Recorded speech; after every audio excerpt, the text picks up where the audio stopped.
stick to around 20-minute reading.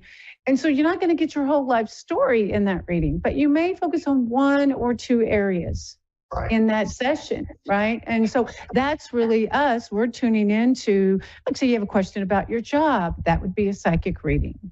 Okay. If you have a question about, should I move my house? That's a psychic reading. Now, you can ask your loved ones what they think, but the truth is it's between you and your soul's journey on, what's good for you. And so, when we look at going to an expo, I hope you have the expectation we're going to have fun.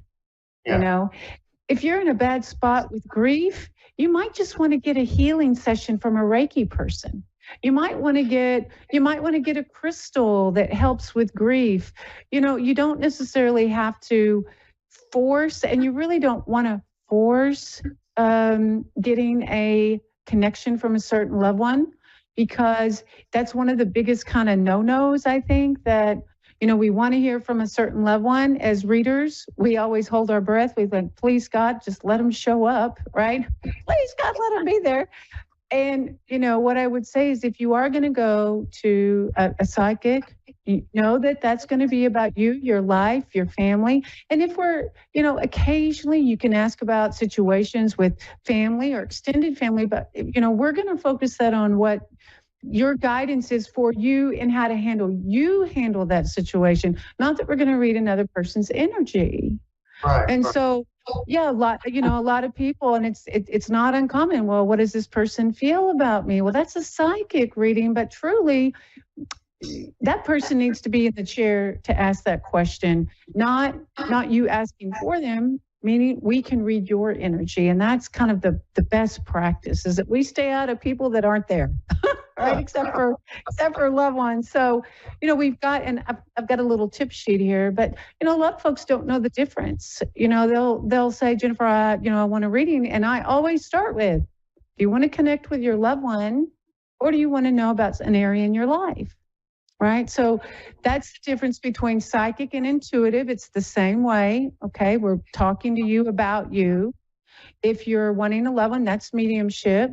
If you want to work with your guides, it's very much a psychic reading, but we as readers will move our energy outside your auric field, and we'll sort of tap into the guidance that's coming from when we invite your guides to be with us. Right? So John, would you agree with all that?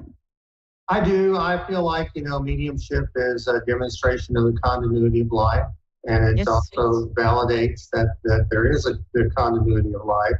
Yeah, I feel like mediumship also helps in the grieving process, because knowing that your loved one has crossed over and has successfully conquered death is amazing, because they're no longer shackled by any kind of fears or any type of illness or things that may have been a detriment in this life. They've conquered it, and they are whole again. And it's comforting to know that we'll get to see them again. I'm in such agreement with you. I think one of the biggest things that probably helped me the most feel comfortable doing what I do in the Bible Belt is when I went to school, across the water, across the pond. They really reinforced that, the spirit world is an intelligent universe of love, and that their only purpose is to bring love and healing and evidence of the afterlife. That's it. So, one of the, you don't have to find out what color rug you don't ask them to find out what color carpet you're going to buy, right? You ask, your own soul what makes you feel good. And some people just don't know that, that you have the guidance within you. And hopefully if you're seeing maybe a psychic reader or a tarot reader or an oracle card reader, and those are the people that you see. Some of them have these, oracle cards are more of the wisdom cards. You'll see a lot of them will have angel cards like I have. I have some that I love all the time, and I'm no relation to Stephen, by the way.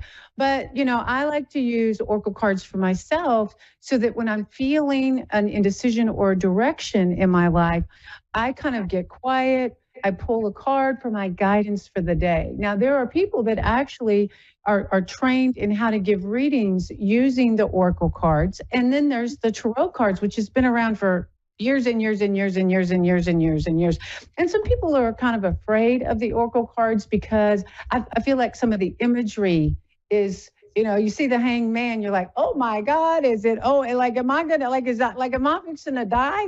So some of the imagery can be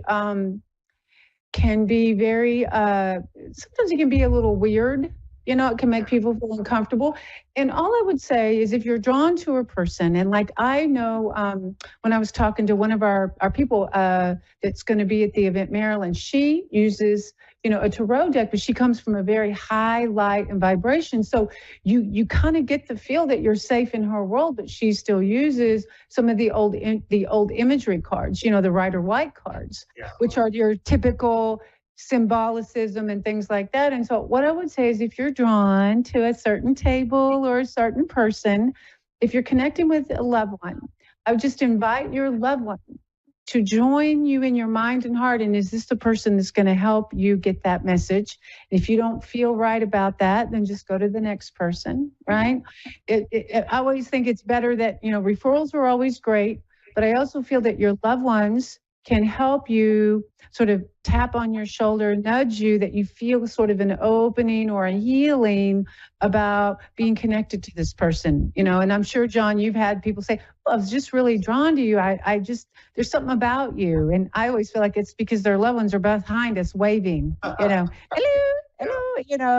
And so, when you're going to a fair, the joy is to have fun. The other thing is to, it's always fun to bring a friend, right? Because then you get to say, hey, look at this and look at this. And if you're in grief, look at some of those other healing modalities in addition to, just getting a reading, right? And we've got 3 mediums that are going to be given, that are available there at the expo. But, if you don't feel you're drawn to them, there's other services there that can help you feel that wholeness that John was talking about. Well, good. Well, we only have a few more minutes. I want to get into a couple of these other things. What would you suggest people do to prepare for a reading? Yeah. So if you're going to go and do a Zoom session with a reader, or whether you're going to go to an expo, you don't have to do a lot. One thing you want to do is just invite your loved ones to be with you, to be a part of that experience. Number 2, do not put expectations on how their reading should go. So the biggest mistake I think that people make is I'm not going to know that's my person unless I get that nickname that I'm the only, So asking for your loved ones to give you specific signs, that's possible, 100%. But it's not like having a regular conversation like me and John, John, show me your ID, right?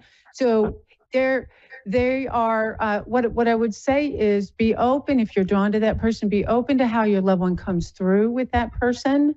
And then, just trust that that your loved one is doing their best to get that information in. That's either with an in-person Zoom or an event. Same if you're working on an area in your life. I always invite my spirit guides. I need some help with this. If you could draw me to the right person, let me get some clarity. I'm about to make this decision or not make this decision, right? So sometimes it's just about getting ready for just getting clear on kind of what you need at that time. I just want to see what happens is a great way to approach things. But don't say I'm just going to let things flow. If you really have an expectation, it's okay to say to your reader, you know what, I really want to connect to my loved one, or I really need some guidance about this. It's okay to give us 1 or 2 things so we as readers know that we're on track with giving you what you're looking for. Right? Well, very good. Now, you also let people, or you want people to know what to do and what not to do. During reading. I think we got that. You really can't control what happens in a reading. You just have to kind of go with the flow, don't you? one thing I'd say is avoid social media and avoid telling your friends that you're going to go see a psychic or a medium. Just avoid that. Let that be a private experience with you, because I have had people that have lost children, that have lost loved ones, and they've told a friend who's not very open, right? And then they get shamed or they get criticized. If you personally want to draw in that expectation that you would want to connect to a loved one, let that be about you and that and your experience. You don't have to get approval from other people to do that. You can get referrals. You can read reviews. You can check websites and see how you feel about that person. But it's unfortunate not everybody is open to the gift. They're kind of afraid of some old biblical things that you shouldn't see mediums. I truthfully, and this is just my opinion, I feel like that was written in a time when maybe people were going to readers and psychics that, depended on that for guidance, when we should be using our own guidance and our own connection. It's not that we can't ever seek out love and support. We just don't want to depend our whole life on that. Well, people are usually in somewhat of a vulnerable state when they come to see a psychic. Exactly. And there's a lot of power that a psychic has. In that if they don't use the right words or they manipulative, and it's true even today that you can, and I don't know many, I don't know any really mediums that don't have the right ethics. They wouldn't last very long. Right, they're not in today's world. But no, but in yesterday's world, they may have, and they may have. They may have run out of town eventually, but right. It's a very good point. Snake oil salesmen have always existed, and I know you're not that, and I certainly am not either. But a lot of times people will not be able to take something you're reading, but I always tell them to remember it, and so you have here, what things to consider after a reading. So would you say people need to remember those things that they couldn't take and maybe review it later? I've done thousands of readings now, and so have you, but it never fails. I mean, we shoot as readers to be 95%. And honestly, we may not get 100%, and that's realistic. If we got 100%, we'd all be at the lottery house. Okay, that's just the truth, right? But what I can say is, if your person has gotten a lot of things right, or a lot of things resonate with you about your reader or what they're saying about your loved one or your experience, if a lot of that is resonating, but some of the things are kind of off, just let that sit with you. My experience has been when we're in a reading, receiving it, sometimes we're on guard. We're like waiting to see what's going to happen. And so we actually are in another side of the brain and it's hard to process. And so I always just say this is, and if you're with a good psychic and a good reader, they're going to check, like, is this resonating with you? And so what I would say, if it doesn't go well and things didn't place, it may have not been the right reader. Don't give up. Your loved one still wants to work with you. Okay. Number two, if there were a couple of things that came through that fit, just be open to how those things show up later. Because I've had some crazy, great stories where things have come through. 3 years later, they chased me down and say, you won't believe what happened. And I'll be, you're right. I don't believe it. We only have a few seconds left. I want to plug our sponsor, but quickly, yes. About 10 seconds, can you tell someone what to do if the things don't go as they expected, and then we're going to have to sign off. It goes quickly. Just be open to consider that it wasn't the right day, it wasn't the right person. Number two, consider those things that did go well and let the rest go. Okay, well, very good. Well, thank you so much for being a part of our program today. It's always a delight to have you. We hope you'll come back. And, and so I want to thank my sponsor, Miracles of Joy. Be sure to go to their website and purchase something, and we'll talk to you next week. Bye-bye.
A1R Psychic Radio, Earth's #1 psychic radio network, and watching Moonstruck TV, enlightening television.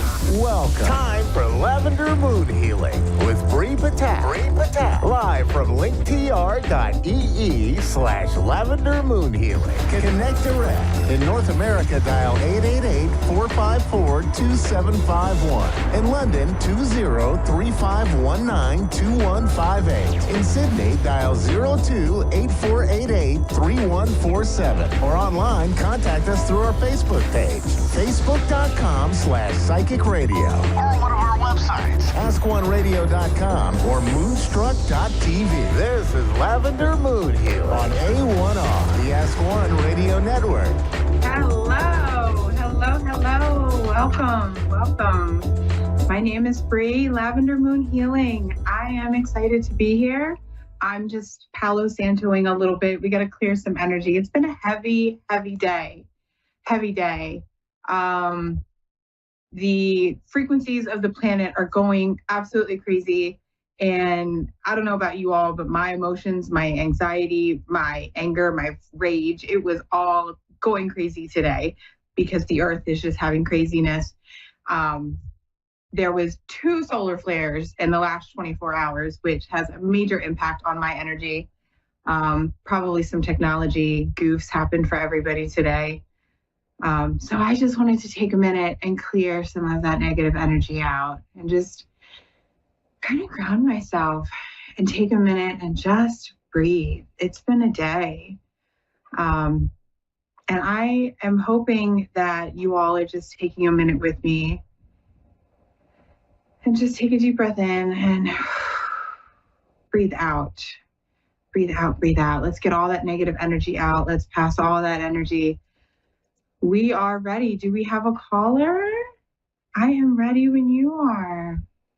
But while we are waiting to see if we have a caller joining us tonight, I just wanted to say, let's recognize the strength that we are all gaining right now in the equinox. The equinox is happening. We are in this change of seasons. We are building on all of the seeds that we have been planting. We are ready to cash in our checks of all the work that we've been doing all winter, all this healing that we've been doing the last couple of months of last year, the beginning of this year. It's been rough for everybody, but the equinox is here. We have new energy. We have new life. We have new growth. We have new beginnings for everything. And the abundance, as the flowers bloom and the leaves pop out, the abundance is just going to start to roll in, whether it's joy, whether it's money, whether it's time. Whatever you've been manifesting, it is coming. And I feel it for everyone. I feel this massive change coming. With the eclipse happening soon, it is an amazing time to shed all of the old that we've been holding on to take a chance or to take a look and really take in a deep inventory of ourselves and really shed what is no longer serving us. We're not taking that into this next season. We're not taking that into a season of growth. We're not letting things hold us back. We are growing and moving forward, and we are blossoming into beautiful beings, and we are awakening with the planet, and we are just becoming magnificent beings. And I cannot wait for all of this to happen. I'm ready. Oh, and look, we have a caller. We have Shauna from Alabama is here to join us tonight. And I am so excited. I'm excited. So let's welcome Shauna from Alabama. Hi. Hi, how are you? I'm doing. I'm doing. Well, that sounded like you need to take a deep breath. And that sounded like you are struggling right now. I am. Very much. I don't know what's going on. I just need you to know it's going to be okay.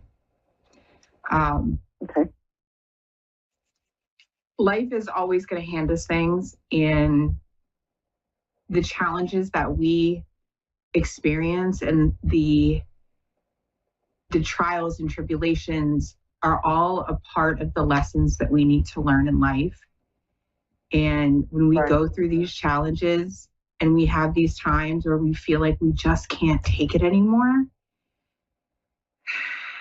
we get so overwhelmed with the emotion of stress and fear of the unknown that we forget that we can take a step back and look at the lesson that we're being taught here and look at what it's preparing for us. And right now, whatever you're going through is preparing you for the next season in your life. And it may be hard. You may be saying, why me? Why am I dealing with this right now? But it's preparing you. It's building the strength. Your guides, your angels, your gods, your spirits, whatever you pray to, whatever you worship or cherish, they're not going to send anything your way that you can't handle. Right. Does that make sense? It does. It does. Okay. Would you have a specific question for me tonight that I can help you answer? I felt called to pull out an oracle deck because I feel like you need a message. Yes, I do. I do. It's just it's been rough, like, a lot of things have been changing recently, and yeah. I'm just, yeah, I can sense that. The changes can be good though. It's going to be the way that you perceive it, the way that you look at it, the way that you adapt to it. People come and go out of our lives and things happen and challenge us. And it's just all in preparation for that next phase. I can't promise you that it's going to be better tomorrow, but I can promise you that if you change the way that you're looking at it, if you look at the lesson, you need courage. Are you struggling to make a decision right now? Are you struggling with a decision? Are you scared to make a decision? Well, kind of, yeah and no. I'm kind of going through a breakup. Okay. I just got a job, and I'm trying to find my own place. And for the first time in my life, I'm putting me first and trying to learn to self-love me, and I'm struggling with it. Yeah, because I don't know what I'm doing. I'm proud of you, and if nothing else, that's what I can say to you is I'm proud of you for putting yourself first, for recognizing that you were in a position that was not for your highest and greater good, that you deserved better for yourself. And I'm proud of you for that. And nobody has probably ever said that to you, but I'm going to let you know that from the bottom of my heart, I am proud of you to put yourself first. Thank you. But it's hard. I'm being almost 43 years old. Ooh. It's never too late to start over. It is never too late to start over. And your life is just beginning. You have I'm 42 and I'm going through it myself, making these major life changes. Oh, you're in a period of growth. You're outgrowing this life that you had. You deserve more and you feel like you need more. Yes. And you're even more now that I'm feeling this as it's coming up. You need to look at these changes as lessons and show gratitude. I know that sounds really crazy, but by expressing that gratitude, makes sense, though. I'm sorry. What was that? I said it makes sense. Yeah. If you show gratitude for the changes that are happening in your life and for the growth that you're experiencing, you'll start to look at things a little differently. You'll start to feel things a little differently. you'll start to really feel that positive energy that's coming out of the changes that are happening in your life right now. And the two cards that have popped out, one was the courage, and then two was the growth. And with courage, you gain growth, but through the growth, you gain the courage. And you'll wake up feeling empowered one day. It's just there's work that you have to do in order, like we've all got to do the work for the self-love, and self-love it's a doozy. Hard. It's hard when you go through a life of trauma, of letdowns, of disappointments. And taking care of everything hard. And everybody. Yes. And then. Yes. Yeah, it is. It's almost impossible to put yourself first. Yes. I don't know how. And that's what I'm struggling with, and because I'm just wanting to start doing stuff that makes me happy, like I don't remember what I like to do, or, if I still like to do the same things that I used to do, none of that, because I'm always, it's what does everybody else need? Yeah.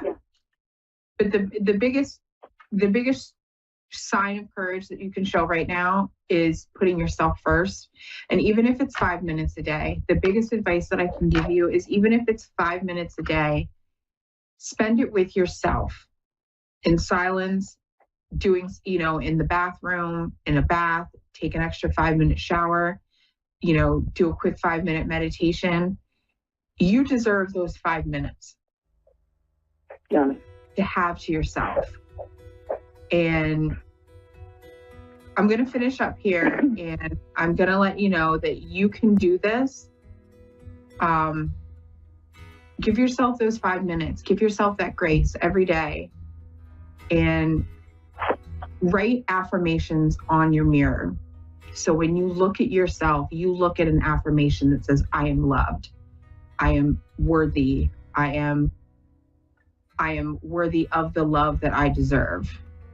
And then repeat those to yourself, looking at yourself, eye contact, and really feel it with your emotion. And if you do that every day, your thought process is going to start to change. And it'll really help you in this transition that you're going through, okay? Okay, thank you. Well, thank you. I am so honored that you joined me tonight, and I do hope that I gave you a little bit of healing advice and a little bit of optimism. And I am so grateful that you joined me this evening.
A1R Psychic Radio, Earth's #1 psychic radio network, and watching Moonstruck TV, enlightening television.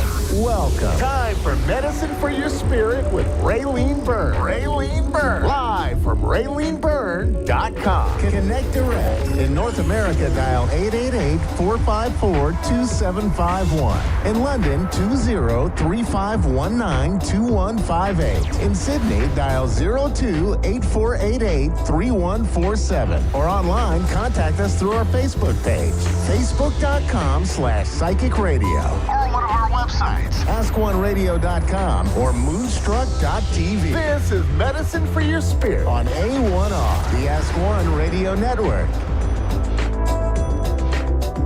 Namaste, everybody. Raylene Byrne, Medicine for Your Spirit. Wow, we've just come through the equinox time. Spring equinox in the Northern Hemisphere, autumn equinox in the Southern Hemisphere. And it's always a really beautiful time to pause, just to really pause and take a deep breath and reflect. And, you know, we still are in the shadow of it. It was only a couple of days ago, yesterday maybe. You know, the next couple of days, you know, it's really nice to reflect and contemplate. So equinoxes and solstices, in my outrageous opinion, are the 4 universal nudges that we get in the Earth's 365-day dance and twirl around the sun. And these 4 nudges are they herald the change of season, really, for in the old way of doing things, not in the Gregorian calendar, but in the old way. And when you think about it, an equinox is all about equal light and dark on the planet for the day. So in the Northern Hemisphere and the Southern Hemisphere, we're having equal light and dark, morning, day and night, basically. 2 days out of a 365-day orbit around the sun are dedicated to the thought process in the awareness around balance. Interesting, isn't it?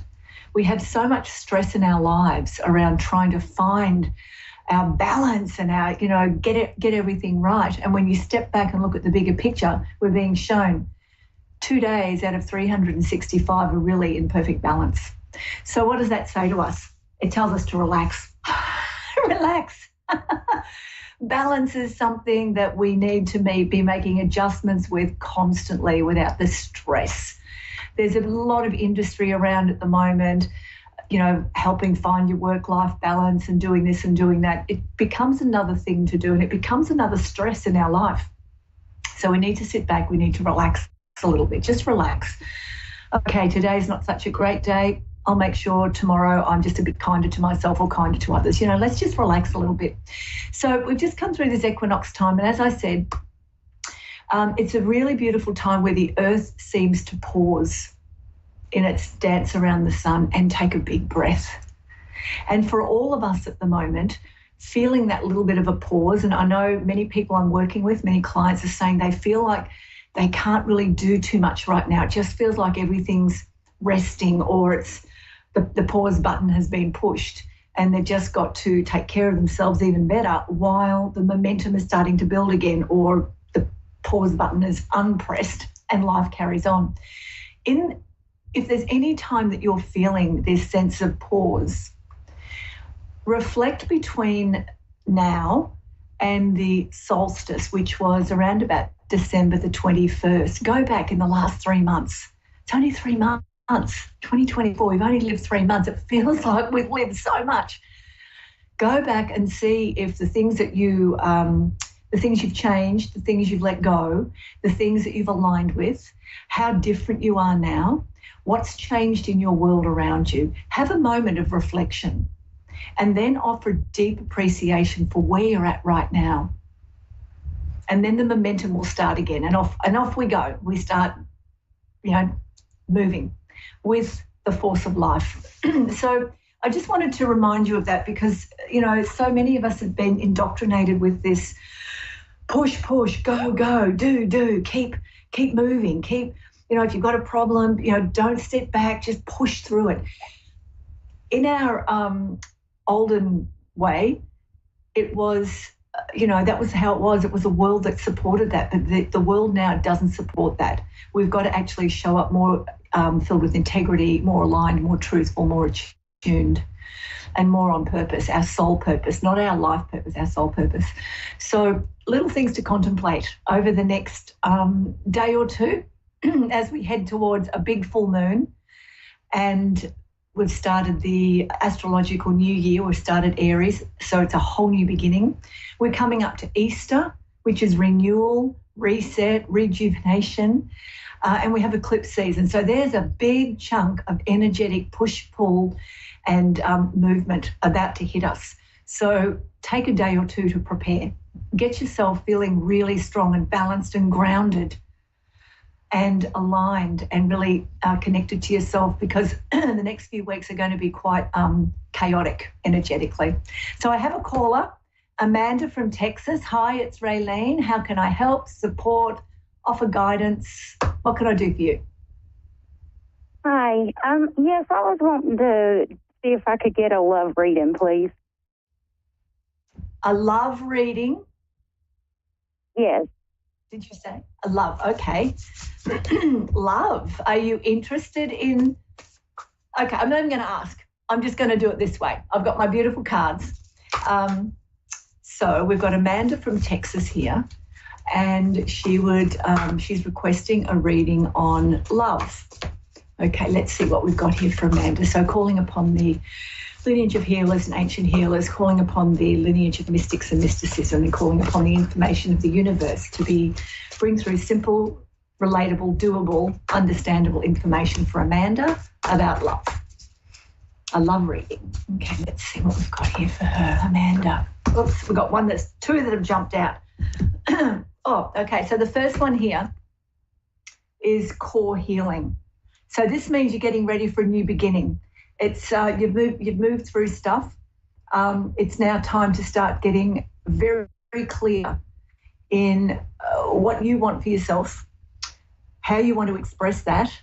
And I keep getting boundaries. I don't know what you mean with the love thing, if you're wanting more love or if you're in a relationship. I don't know what that is right now. You'll know what this is about. But it feels like the word I'm hearing very strongly for you is boundaries, very clear boundaries around what is your level of own self-worth, respect, and how you treat it. So if you're calling a relationship in, you need to really up your ante around that, because you want the best you can possibly get, because you want to give the best of you. If you're in a relationship, it feels like something's about to change, because this core healing is about new beginnings, and it could be a rejuvenation. If you're in a relationship, it could be a rejuvenation, a better understanding, a better connection. So this is about getting ready for new beginnings. It's like the work's been done, the new stuff is about to pop up. So pay attention to the messages you're getting internally. The other one that's come up for you that jumped out, I've got these beautiful cards. They're very old, as you can see. It's a bit torn at the edge. It's called Sisters Healing. This is beautiful. And this is all about healing the feminine. This is healing the relationship with the feminine within yourself. Now, globally, what's going on the planet is the beautiful, fierce, creative force of the feminine is on the rise. It's on the move. It's anchoring. It's moving through us.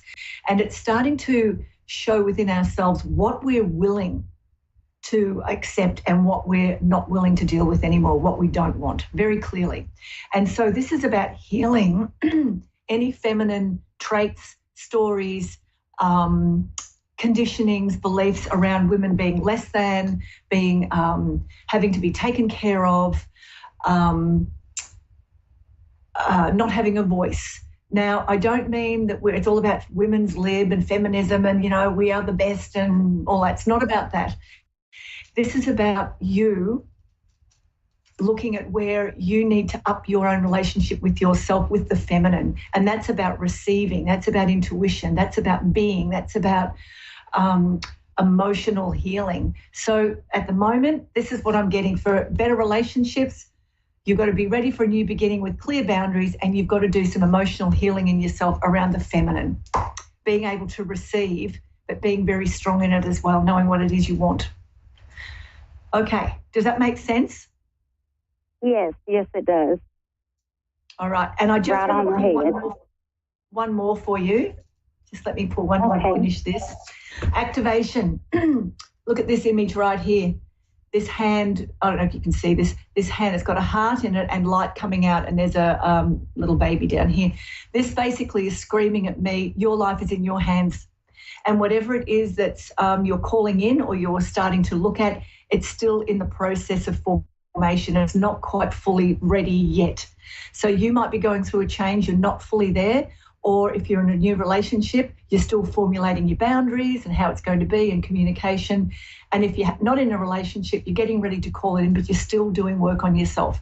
So your life is in your hands. That's what I'm getting shown with this. And the more you understand that, the easier it is to call in and to have the type of relationship, love, sharing, companionship, whatever it is you want, it'll be easier.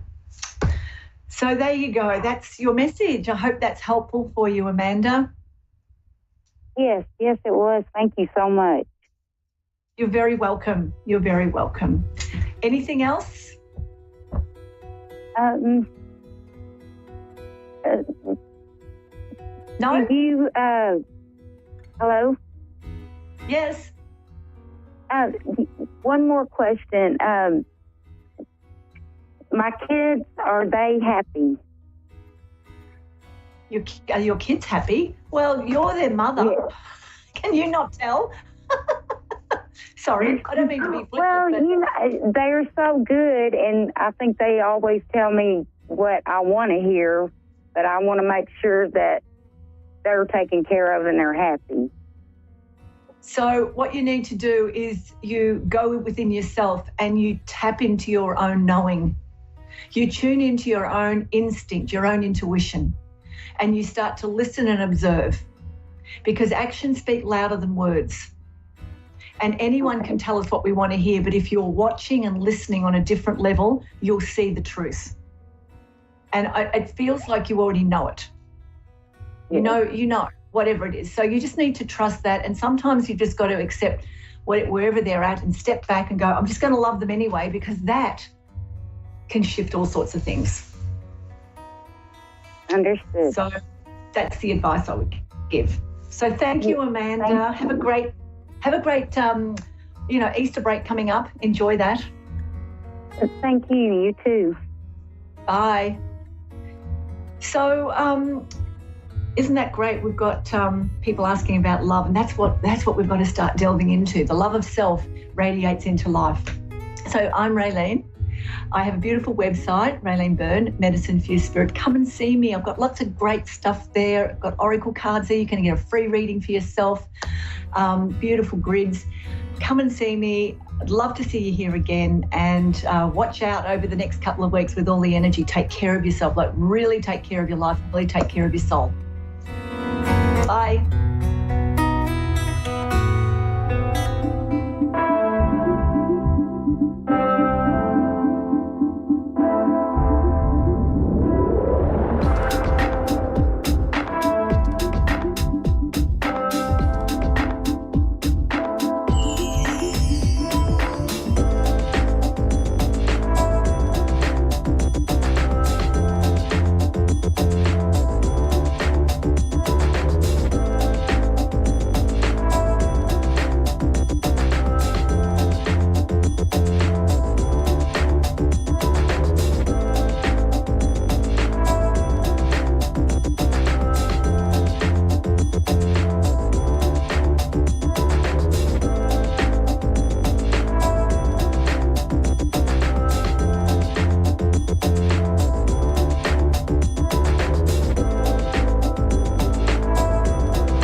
To A1R Psychic Radio, Earth's Earth's #1 psychic radio network, and watching Moonstruck TV, enlightening television.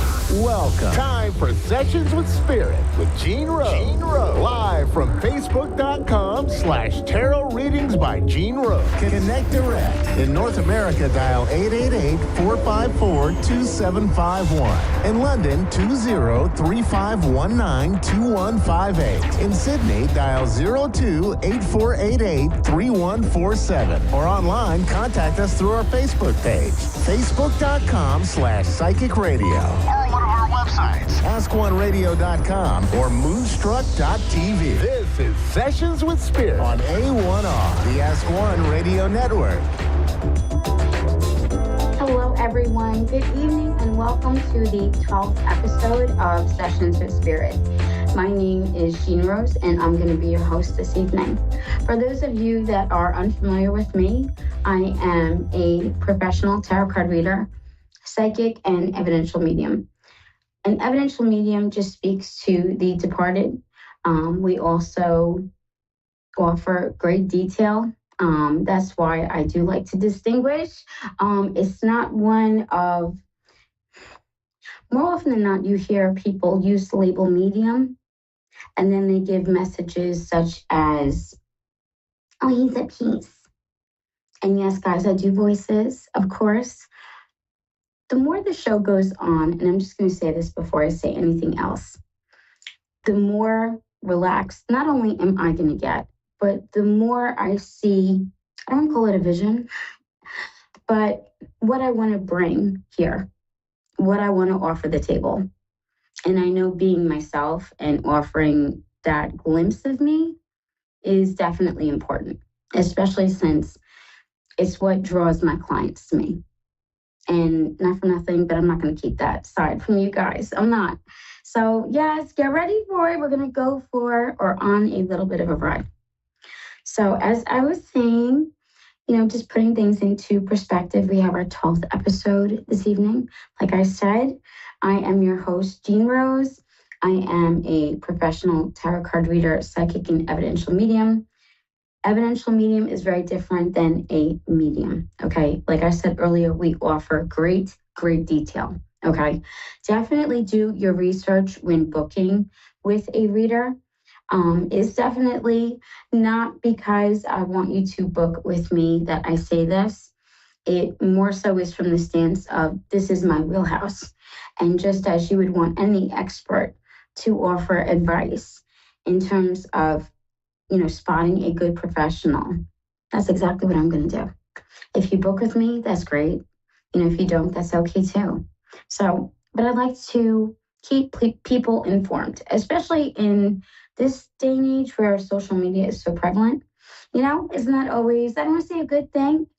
For me, it was wonderful. I'm able to connect with so many different, just not even people, but like areas, countries, just people that I never would have imagined, definitely, a shout out to my Australian clients as well as my clients in New Zealand as well. I love you, lovelies, and I do. I will see you guys tomorrow at 7 a.m. Eastern Standard Time for Coffee and Cards. Guys, let's take our first caller, okay? And of course, Tammy, how are you, love? I'm doing good. How are you? Good, love. Oh, you sound a bit upset. What's wrong? Just a lot of things.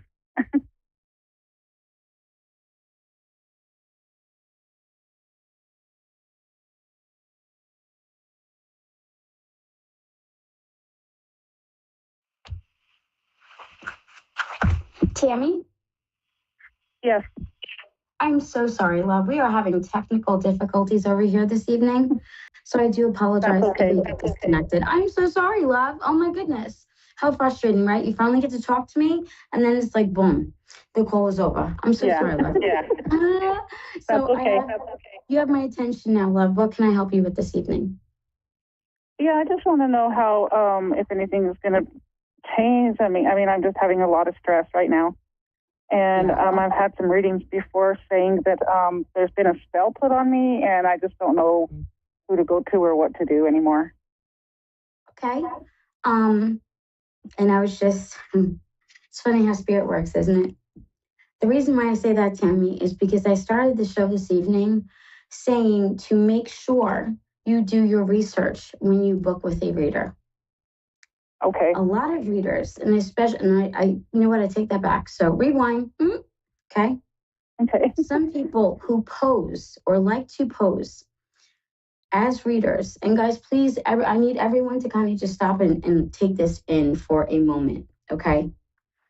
Okay. Some readers will, or these people that pose as readers that are scammers, that are fakes, that deceive people.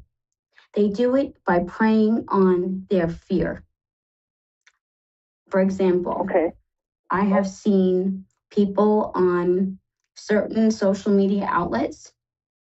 They will kind of, reel you in with a card, and then, oh, you have to pay for an in-depth reading, and then you get the in-depth reading, and then boom, oh, now you have black magic on you, or you have a hex on you, or a curse on you, and they want $500 for them to remove it. It is no. Love, you have nothing on you. I promise you, you are perfectly fine. And not for nothing, they wanted your money.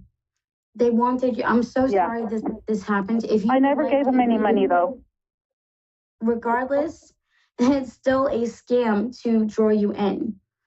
They will either say, you get some will do it with the in-depth reading, and some will just give you a small reading and then say, oh, you need it removed, in hopes that you will go to them to have it removed. Okay. Love, they just want your money. I've been doing this for more than half my life.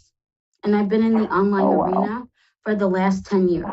Trust me when I say I have seen it all, and some of it is absolutely vile, especially to someone like me who takes readings, cards, mediumship, you name it, so serious. I have the Queen of Wands, which is a tarot card, tattooed on my hand. See? Okay. Yeah. I don't play around. If you would like me, to read for you, I would be more than happy to do that. That way you have a reading from a real reader. Yes. No problem. I also want to know anything. Is my son, I lost my son February 5th of 2023. And I just haven't felt that he's nearby. Sometimes I have, but it's just, I just want to know if he's doing okay. If he's come through to anybody or, What is he living or okay.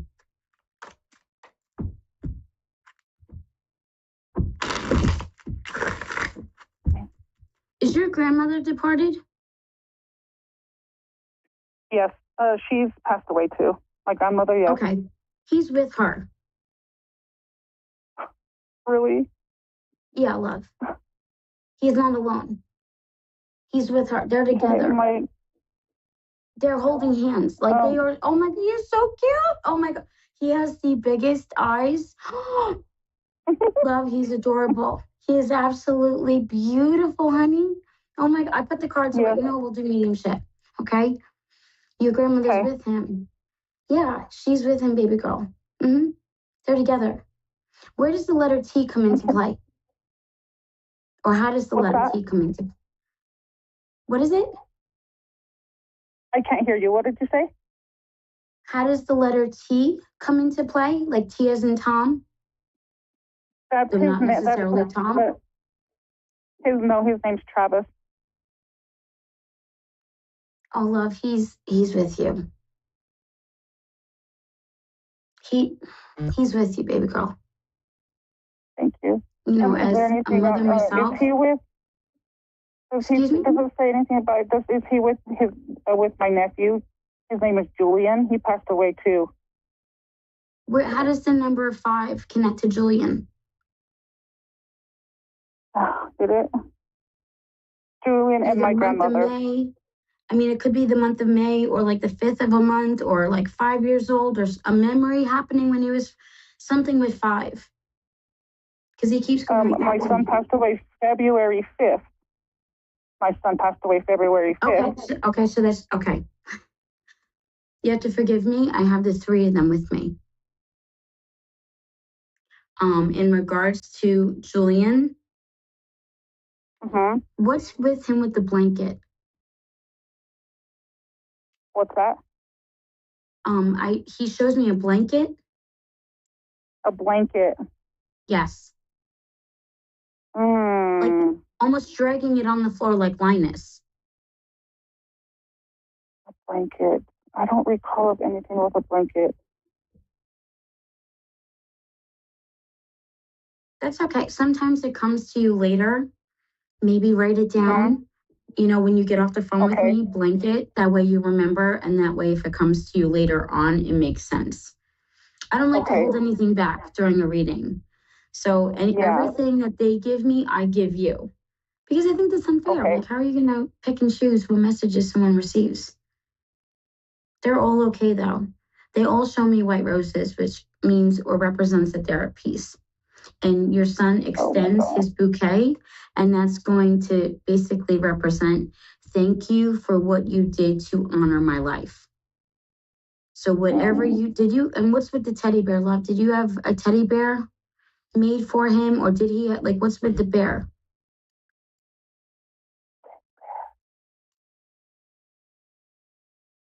I don't think I have a teddy bear. I know I have. Oh, you know what? I have his blanket, my son's blanket here with me, actually. Really? I remember the blanket part now. Yeah, I have his blanket that they had him in the hospital with. What else do you have of his, though? Because I feel like there's like a box. I have his ashes in a small box right by the blanket. Okay. And do you have a lock of his hair? I do not. Well, I think I might in his baby book. Okay. When he was a baby, his first haircut. Yeah. Like, but I feel like there's a lock of hair somewhere. You know, definitely the baby book, that would make sense. Hands down. Yes. Oh, what else is there? Does he say anything about me in there or anybody else? I mean, he mentions you a lot. He watches you. Okay. Do you have things that go off in the house randomly? Or I feel like, especially when you're alone, that's him. Yeah, my TV. And I feel like you kind of questioned or knew it was him, but you're like, no, it can't be. Like, I'm going crazy. You keep calling yourself nuts, and you got to stop doing that because you're not going crazy, love. It's just him visiting you. He wants to check in on you. He wants you to know that he's okay. He's always going to do that. I'm having a really hard time. I'm having a really hard time. Yeah, love. He also, and then I hear footsteps like running, and then you turn around and no one's there. Things like that too. Or I don't know if you hear like a giggle, but he shows me that you hear him too. Okay. But definitely, yeah, with the things going off, that is him all the way. I know he always used to mess with me. Oh, how sweet. I miss his massages and my shoulder massages and just talking to him on the phone. I just miss him so much. And he has a granddaughter and a grandson. I mean, he has a son and a daughter. Does he say anything about them? Just that he's always with them. Is one of them 7? No. Where does the number 7 come into play? With either of the kids? Could be July, too. Or the 7th of a month. July. That's the day in July, I think we're going to go to my nephew's. They're having a party for my nephew that passed away in July in Utah. Mm-hmm. Yeah. And that's the only thing I can think of. Yes. That would definitely make sense. Yeah, that would definitely make sense, love. Definitely, like, just giving his blessing in that, and then I think it's a fantastic, fantastic idea. I really do. Thank you. Is there anything else? I think it'll be very cathartic for everyone. Just that they love everyone in these, Yeah. I know it's not easy, and especially when you have a family that is so riddled with loss. And I think for you, just knowing, especially when you hear the things going off in the house, that it's him. He's always going to have that connection to you, no matter what. Okay. He definitely came through tonight, and he came through strong. So just know he'll always love you, and he'll always be with you. Perfect. Thank you so very much. No problem, Tammy. You take care, and you have a wonderful night. Thank you. You too. All right, love. Bye-bye. Well, okay, guys. It's so funny because in my lives, I don't always expect to do mediumship. I always say it's going to be cards. I'm the tarot chick, right?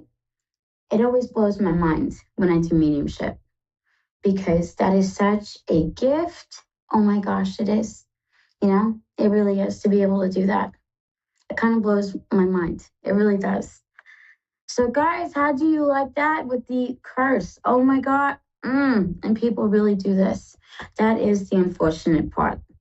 So if you have been told that you have dark energy on you or black magic or a hexer, please, please, please consider the source. Okay?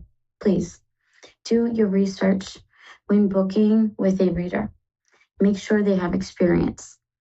Okay? Guys, let's take our next caller. Let's go for Joanna. Joanna, how are you doing this evening? I'm happy to talk to you. A little conflicted, but very happy to be talking to you. Aw. How are you doing tonight? I'm doing okay. I'm glad to hear that. What can I help you with? I'm always torn between readings on love and money. Can I make a suggestion? I don't know how to ask the question I'm sorry? Can I make a suggestion then? You can take it or leave it, totally up to you. Do a general. All general means is that the cards aren't programmed for a specific area. That means anything and everything can come up in the cards. They're personally my favorite. A lot of people unfortunately assume that they're vague, and they're not at all. They're actually very detailed. I trust you, dealer's choice. Let's do general. Dealers, I love it.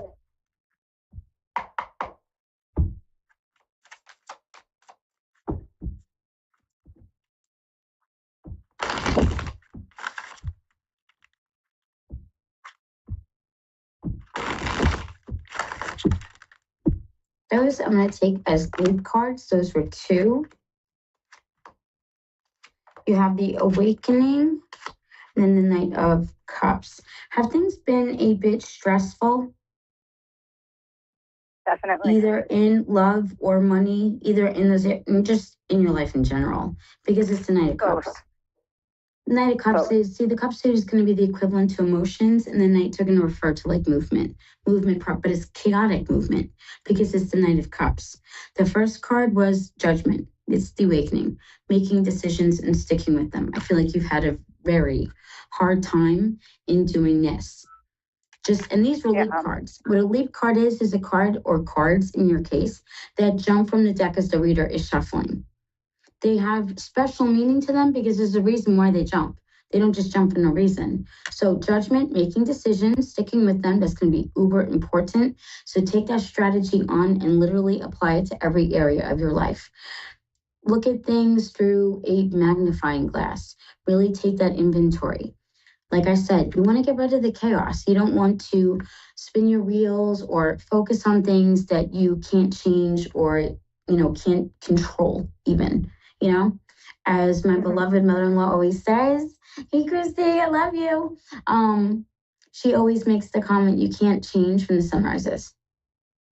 Right. Oh, guys, the first time she said that to me, I was like, mind blown. I'm like, oh, touche. Right? Because it's true, you can't. For you, love, the Knight of Wands, that was the very first card. There's definitely going to be movement in regards to money. And the reason why I say that is because the first card was the movement of opportunities. Card after that, again, another reference to business. Is there anything going on at work currently in regards to moving up or anything like that? Like a promotion or a raise? I'm 1 month in at a new job. I put my own business on the back burner because I just didn't have the capital to move forward with it. So I started a new job and there is room to move up, and I'm doing my best to stay on that track. Love, I think you're doing amazing. I know it's been rough and there's been a lot of sacrifice, but stick with those decisions you've made because they're going to come tenfold. Like, it's all going to come back around. Stop second guessing yourself. And I don't mean that flippantly. Love, I do not. You know, anything and everything I say during a reading, I only say that out of love. You know, I'm here to help you, not invoke fear, not bring harm, none of that. You got Judgment as a lead card. I just pulled an extra card for you, and it was the Empress, and that card dropped reversed. So instead of deciding not to decide, again, the decisions you've made, changing jobs, putting your business on the back burner, sticking with those. Don't deviate from those choices at all. At all. Like I said, that movement with those business opportunities is going to happen. I don't know if you have a raise at like 60 days, 90 days, or like, but I feel like within the next 6 months, there is going, even if it is a quarter, it doesn't matter. But I feel like there's going to be a little something in it for you. The Nine of Wands was your second card. That has to do with positioning and planning. Set yourself up for success, especially with finances, because you had the Knight of Pentacles, but it fell reversed. Unfortunately, there is going to be a time, almost like, and you may be even in it now, where you feel like you hit a wall. You know, and that even could refer to your love life. If you kind of feel, why do I hear the word stagnant? What area of your life would you use that word to describe? Just things not moving, no progress. Both love and money, yeah. Okay, and that's understandable, love. I will say, third card, and this I was so happy to see for you, Ace of Cups. Not only does this refer to unexpected blessings, but this is about unexpected love. Yes, love is going to find you. You're not going to find it, so quit looking. Okay? And then again, I know it's like, oh, okay. No, it really is true.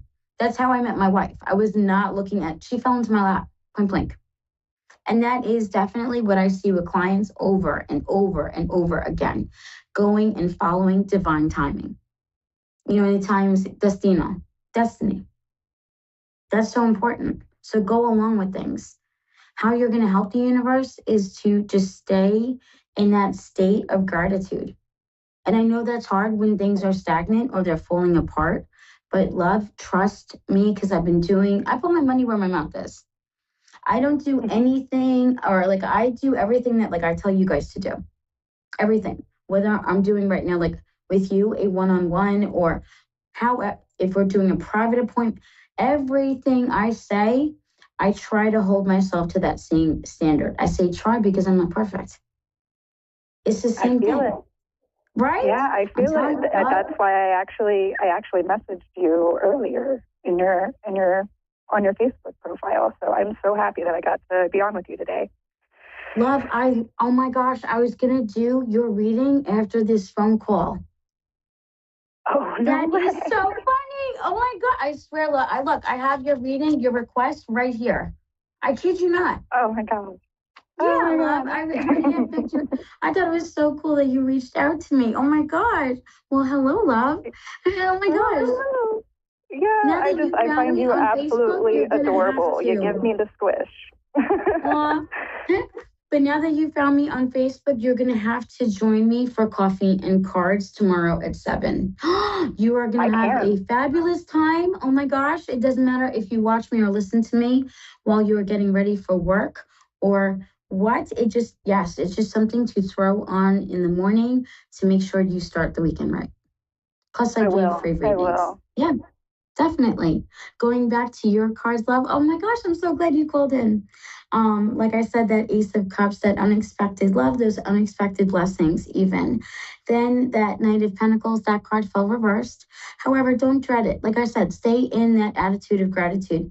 Whatever, like attracts like, there is truth to that. I know it all sounds like BS. Trust me. I know as a reader, there are certain buzzwords I have, but I promise you, like I said before, I don't tell you guys to do anything I wouldn't do myself, or I don't do myself. I have gratitude journals, yes, and I heavily, heavily believe in them.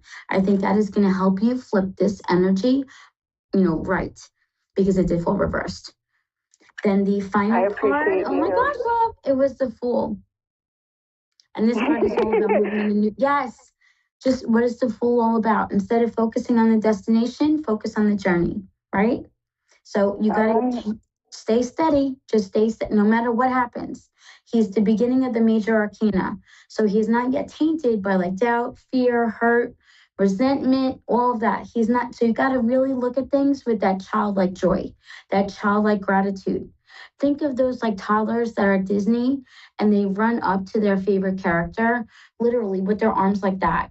And they, like, no fear, no abandon. That's how I literally want you to look at the things that you want to acquire. Be that desire. Don't be like, oh man, I shouldn't have that. I needed that reminder. Thank you. Oh, you're so welcome, love. Unfortunately, I do have to run, but I definitely hope to see you tomorrow. Oh my gosh, I really do. That's okay. Perfect timing. I got to run too. Thank you so much. You're so welcome. Love to you, Dollface. Thank you so much. Bye-bye. Bye-bye. Guys, that was absolutely wonderful. Joanna actually reached out to me right before the show. So how fantastic that people are finding me. Again, if you want to know where you can find me, look me up at Tarot Readings by Jean Rose, and that'll be on Facebook. I'm also on Instagram and TikTok under Tarot by Jean Rose. You can book your private appointment by messaging me directly. I offer amazing tarot readings as well as you saw tonight, fabulous, incredible mediumship. Guys, it was an honor to be with you all this evening. Thank you so much for joining me and just listening to my rants. I love you all, and I'll see you soon.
Psychic Radio, Earth's #1 psychic radio network, and watching Moonstruck TV, Enlightening Television.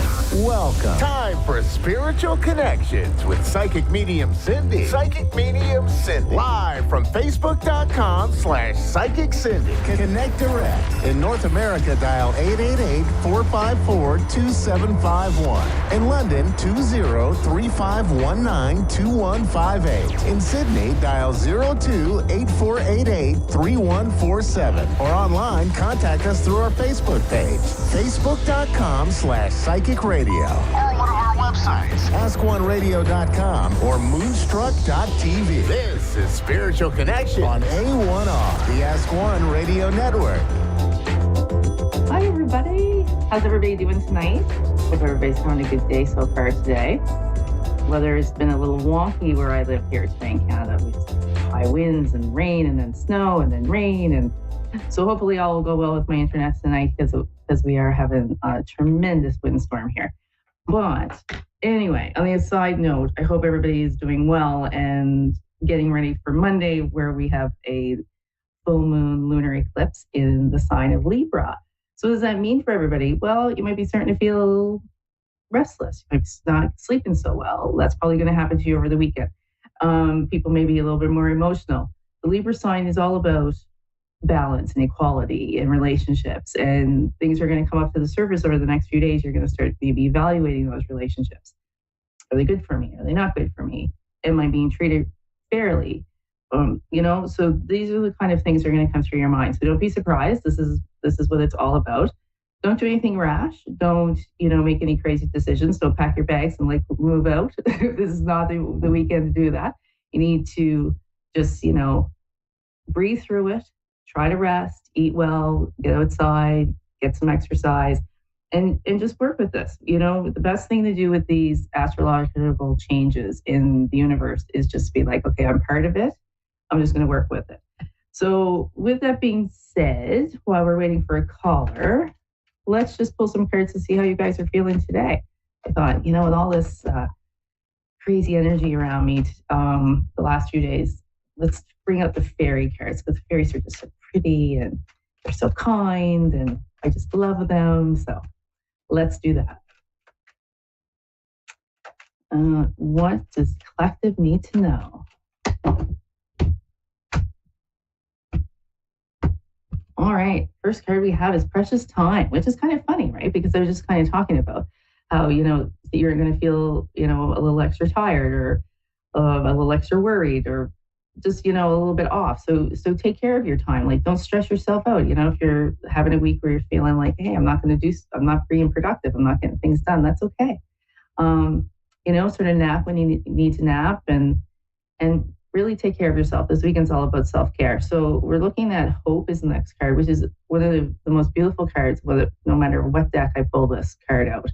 And I'm like, okay, take a deep breath, because the universe is saying you need to have hope. The rainbow in this card is all about the good after the bad.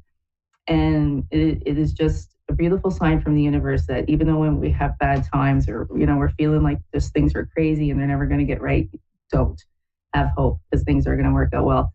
So this is the motivation card that came out too, which is all about spring. We just had our spring equinox two days ago. So you maybe feel a little bit motivated next week to start doing some spring cleaning, getting that house, getting that clutter sorted. That'll make you feel a lot better. But right now we're looking at Stacy is going to come in for a call. Stacy from South Carolina. Hi, Stacy.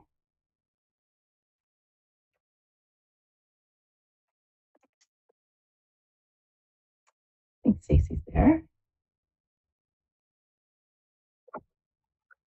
Okay, right on. Anyway, while we're waiting for Stacy, like I said, just enjoy your weekend. Don't put too much pressure on yourself. Get through this full moon and this eclipse, and really focus on spring. Here we are, we're in our rebirth time. It's like the astrological new year as we move into Aries.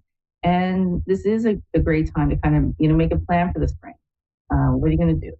You're going to get, you're going to clean the house. You're going to get rid of the clutter. You're going to plan maybe some vacations or plan some camp for the kids. All right. So I think we got Stacy here now. Hi, Stacy. I'm here. Great. Hi. Hey, how you doing? I'm doing great. Good. What can I do for you tonight? I was just general. You just want a general card reading? Yes. Okay. Making my life easy, Stacy. I love that. Yeah, I ain't that complicated. Good. So what do you need to know?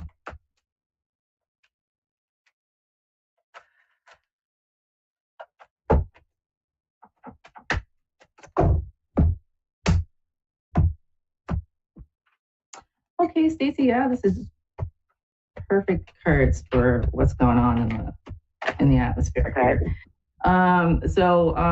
Your first card is actually stand your ground. This is the number 7 card. It's all about, success. But something's going to maybe come up over the next little while where you're going to have to stand up for yourself. And not a surprise with this Libra moon, which is all about balance and equality and making sure that you're treated fairly. So that may come out for you. But what I want you to do is I don't want you to make this really harsh, like something might trigger you, and I want you to just sit back and sort of think about it and then go forward with this discussion, because your next card is emotional withdrawal, which is a number 8, which is all about success and abundance and doing the right thing. But I know you can't see, but in the picture on this card, there's a man sitting there, and he's just kind of has his head down, and he looks like he's praying, but he's really sort of just thinking about how, what I'm going to do going forward. And for you, it's how am I going to have this conversation? How am I going to stand up for myself? Okay. And whatever it is, whatever the reason is that you need to stand up for yourself, it's in your heart. It's going to make you feel better. So you have the next card is your heart chakra card, which is all about healing. So whatever it is, once you have this conversation, you're just going to feel better. You're going to be feeling better. And your last card is balance. So it is going to really bring you into balance, heart, mind, and soul. So I don't know if you have any idea what this is going to be about. I mean, it could be a conversation with a family member. It could be a conversation, with a friend, a neighbor, or somebody at work. It could be a work thing. Yes, it's that's kind of crazy because I'm having some stuff going on at this moment, but I'm just going to have to, like you said, stand up for myself. Okay, so that's true. Right. You do know. You know what it's about. Yes, so the universe has your back. The fact that they've actually shown us in the cards that they want you to have this conversation, and the number 7 being all about success, is you're going to feel maybe hesitant or a little nervous to have this conversation, but you don't have to worry about it because they're going to be right there with you, guiding you and getting you through this, right? So I think you're going to do really, really well. Right? Do you have any other questions, or do you want me to explain anything more? No. I think I handled it. You're going to handle it. You're going to handle it really, really well. You're going to do great. So just take a deep breath. Think about what you got to say it, and know that the universe is supporting you the whole time. So we still have we still have a few minutes left. So do you have anything else you want me to do for you? How about is any spirits around me? Or will it tell you that? Sorry, what was it? Are there any spirits around me? Any spirits around me at all? Family members? I can see. I don't have a lot of time to bring in a spirit, but let me see. Okay.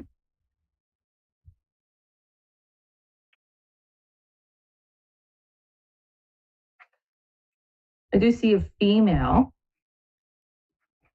possibly a mother. Could be a mother. Could be an aunt. Did you lose somebody younger, in their 50s, maybe?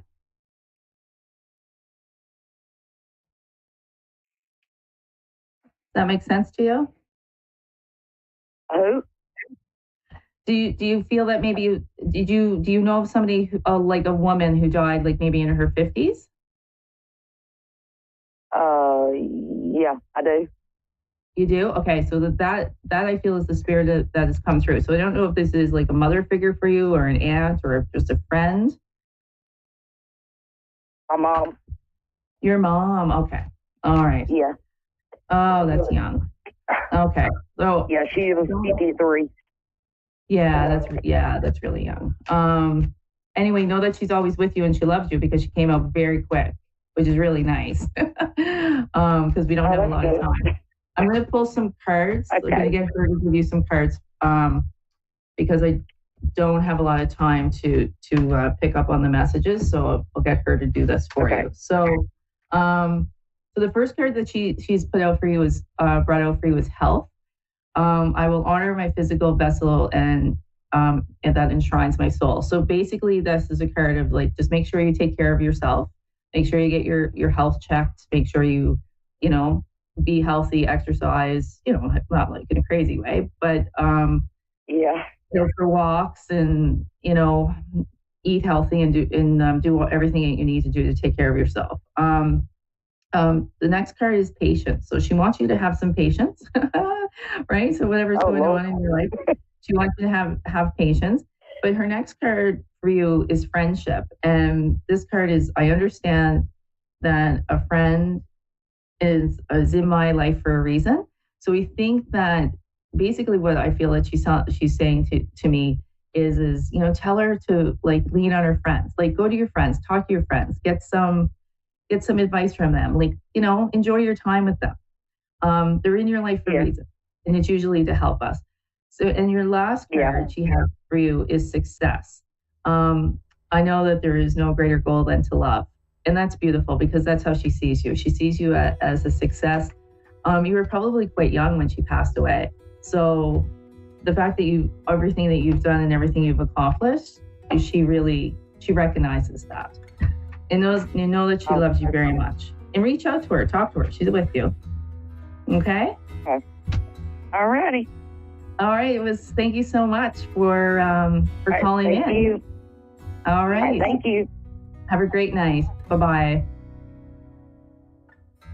All right. So thank you to Stacy for coming in, and we quickly got to contact her mom, but it was just in a beautiful message from a beautiful soul.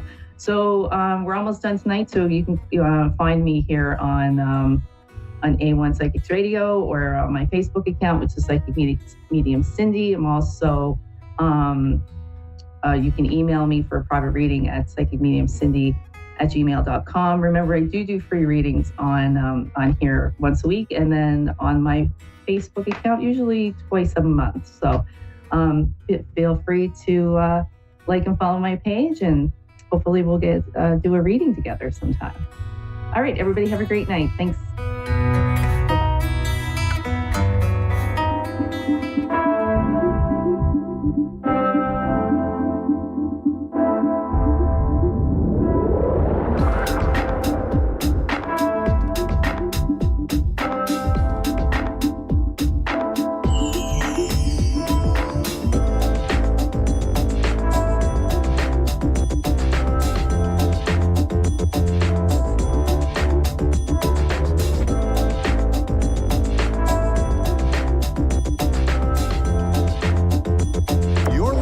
A1R Psychic Radio, Earth's #1 psychic radio network, and watching Moonstruck TV, enlightening television. Welcome. Time for Guide to Light with Martina Billig.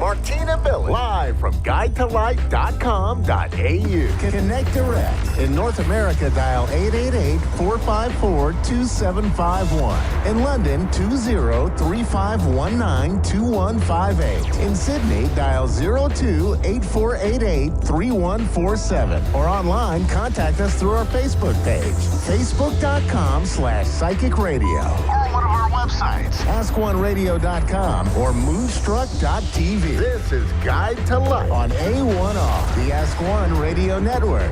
Hello, everyone. It's Martina here, and welcome to a Guide to Light show. Thank you so much to A1R Psychic Radio and Moonstruck TV for having me on. So today I will be taking a caller, but up until we get the caller, I'd like to talk about some grounding techniques. So my mentees, students, we go through foundational work, which is really important, and we do grounding techniques. The reason why we need to ground when we're doing psychic and intuitive work, even mediumship work, is because we're activating our higher chakras.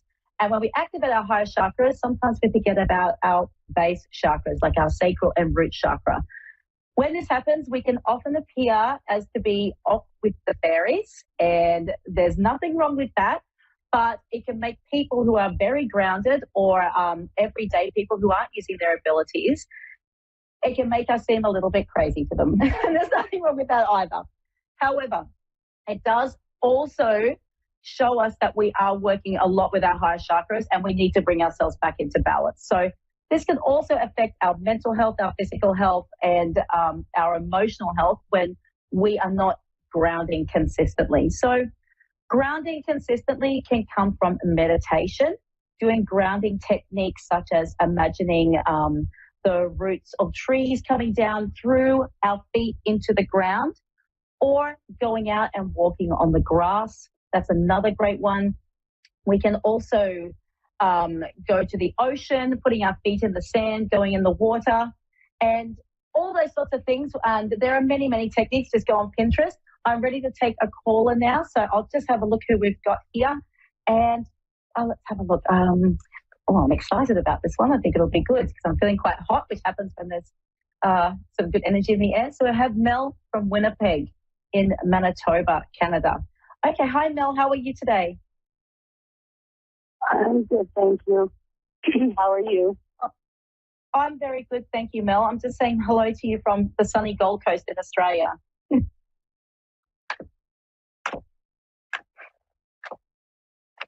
Sorry about that. That's okay, Mel. That's fine, darling. That's fine. That's fine. How can I help you today, my darling? I was wondering if you see my mother-in-law.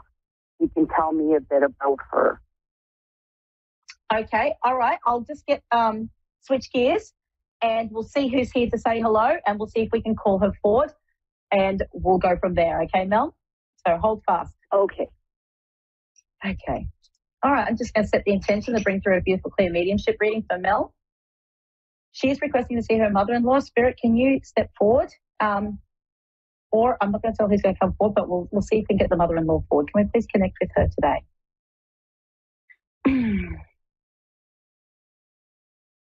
Okay, so Mel's mother-in-law.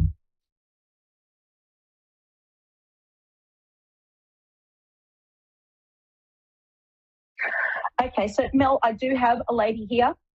Now, I'll just describe to you this lady and we'll see if we can get a validation.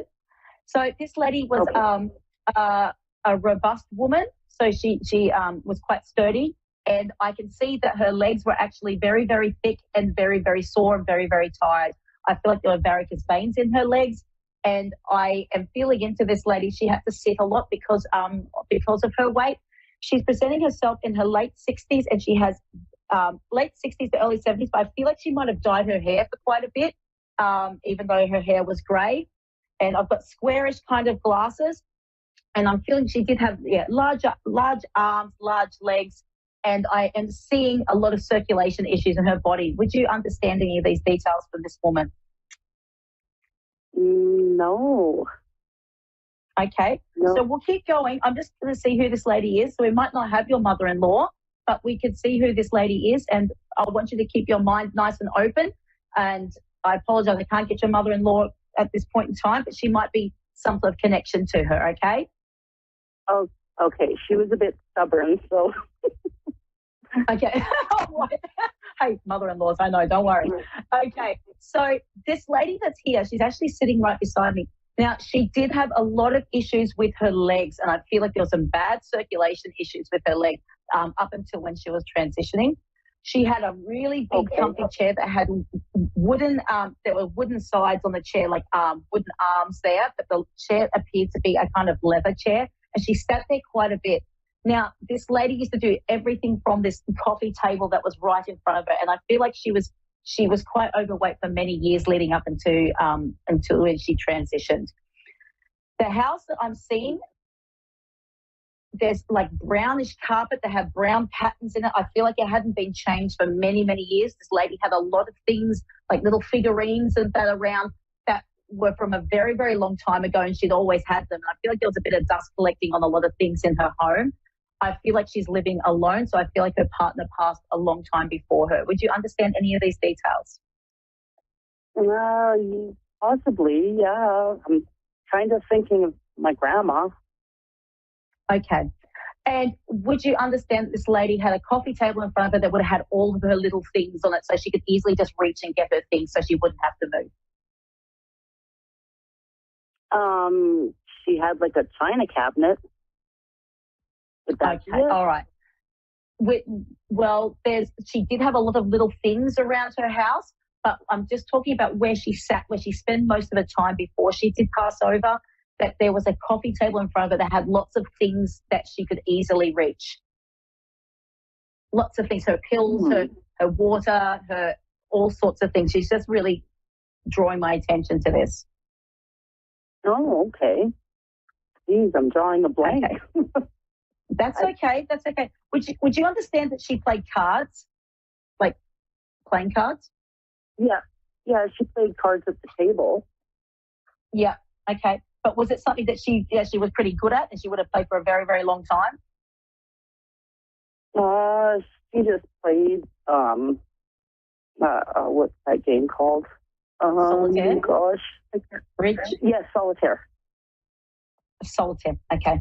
All right, then. I'm just going to go for some more details from this lady, okay, and then we'll go into some messages if you'd be comfortable. And I'm just going to see if we can try and get your mother-in-law, darling, okay? Okay. Okay.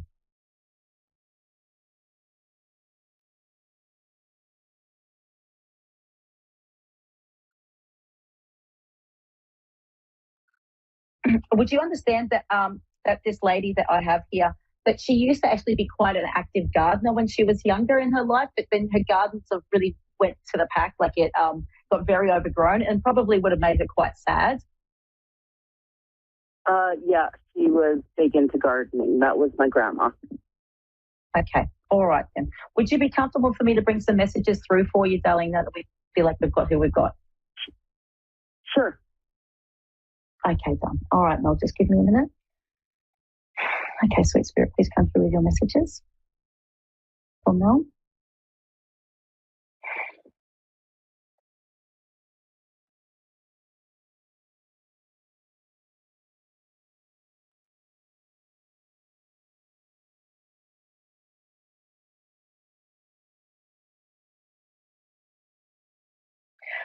Mel, would you understand that there's been a bit of squabbling going on with family at this point in time? At her passing, yes.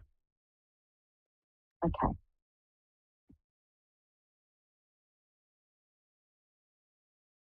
Spirit, please come through.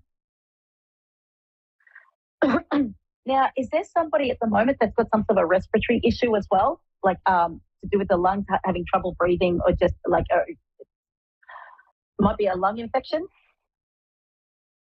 My husband's been, he gets pneumonia and bronchitis usually once a year. Okay, so, yeah.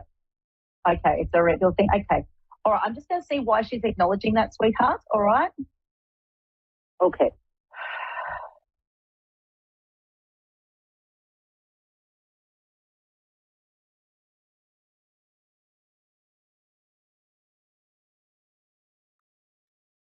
Okay, so I'm just going to remind you, Mel, that I'm not a medical practitioner, so I'm just going to be passing on some insight.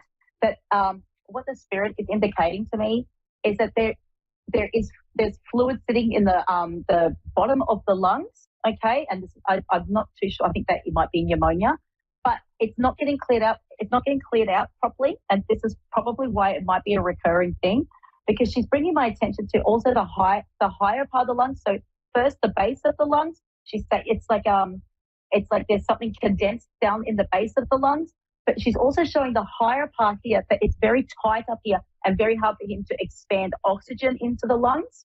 Okay. So what the spirit is indicating to me is there might be a scan might be really good to get done on those lungs, even though he might not feel he needs it, but it would be good to bring some attention to that area of the body. Okay? Okay. All right, I'm going to see, Spirit, can you give a message for Mel directly, please, Spirit?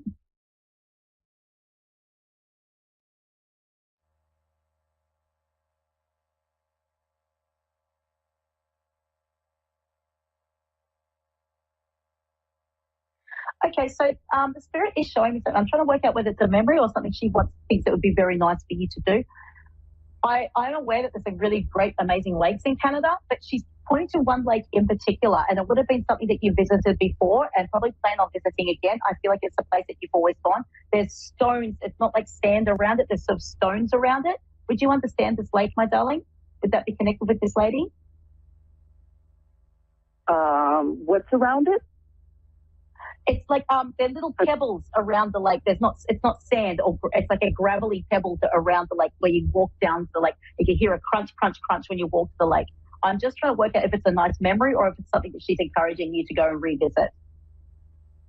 Well, I've been kind of wanting to move to where my grandchildren are, and they're right by a lake.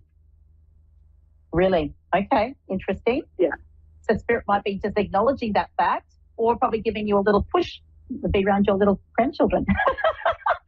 Mm-hmm. This lake, had you been to this lake beforehand, before they had moved there? So I feel like it's something that you've been you've been to before. No, I had never been there before, and as soon as they moved there, that's when the first time I went to go visit, I absolutely fell in love with the place. Oh, it's just got a tingle all over my body. Well, I haven't got much time left, Mel, my darling, and I do apologize for not getting your beautiful mother-in-law through. But, Spirit want us to live a beautiful life, and they want us to be happy. If you know it's going to make you happy, being with your grandchildren, which I'm sure it will, I think that might be something you should explore. Yes, me too. Wonderful, darling. Well, you keep your ears out and keep your mind open for your mother-in-law, especially when you're having a cuppa in the morning, a cup of coffee or a cup of tea. Having that nice quiet time is when we're really open to spirit, and just ask for her to lean into you or to step near, and you'll grab your guidance from her. I have been finding a lot of dimes lately, so. Okay. All right. Well, pay attention to those signs, my love. Thank you. Yeah.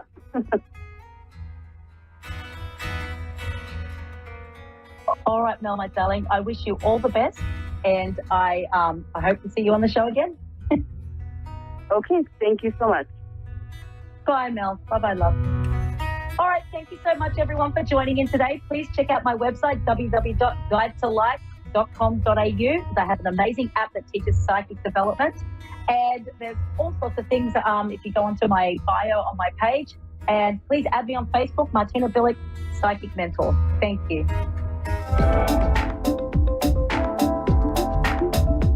You're listening to A1R Psychic Radio, Earth's #1 psychic radio network, and watching Moonstruck TV, enlightening television. Welcome. Time for the Mini Medium with Stephanie Cowan. Live from tarotwithsteph.net. Connect direct. In North America, dial 888-454-2751. In London, 20-3519-2158. In Sydney, dial 02-8488-3147. Or online, contact us through our Facebook page, facebook.com/psychic radio. Or one of our websites, askoneradio.com or moonstruck.tv. This is the Mini Media on A1R, the Ask One Radio Network. Hi guys, hello. Happy Wednesday, happy hump day, and happy almost here St. Patrick's Day. That's the reason why I'm wearing some festive green today. For those who celebrate March 17th as St. Patrick's Day, or if you just need a reason to drink green beer, whatever it may be.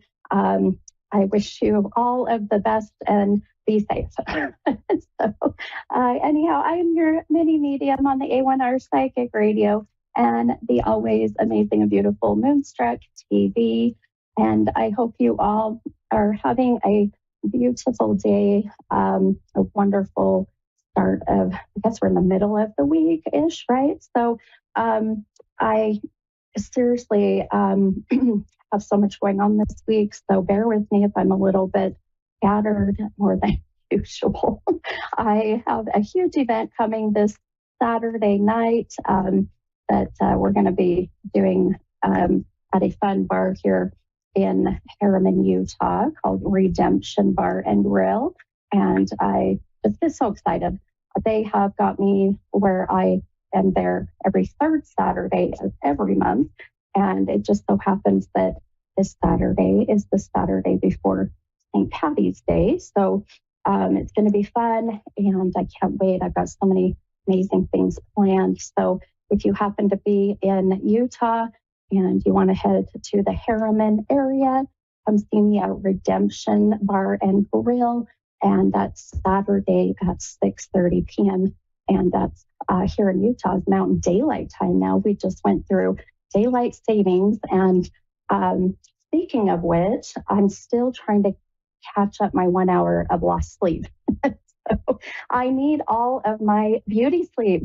I'm telling you, that 1 hour is very, very important. So I feel like I'm always trying to catch up with sleep as is lately. Things have been very busy and very all over, and so much going on in my brain, and my I feel like I just am constantly thinking about what's coming, and what do I got to get ready. So I'm learning to be, in a sense, manifesting better home energy. So, which, I think we all go through those moments, right, of chaotic stress, and we have to be mindful to slow down and take deep breaths, right? So I'm working on it. But anyhow, so I have been sitting here, and as usual, before I get on, I try to take some time to meditate and focus and really connect with whoever my callers are going to be. And, if I'm feeling any spirits, if I have any loved ones in spirit that have been around me.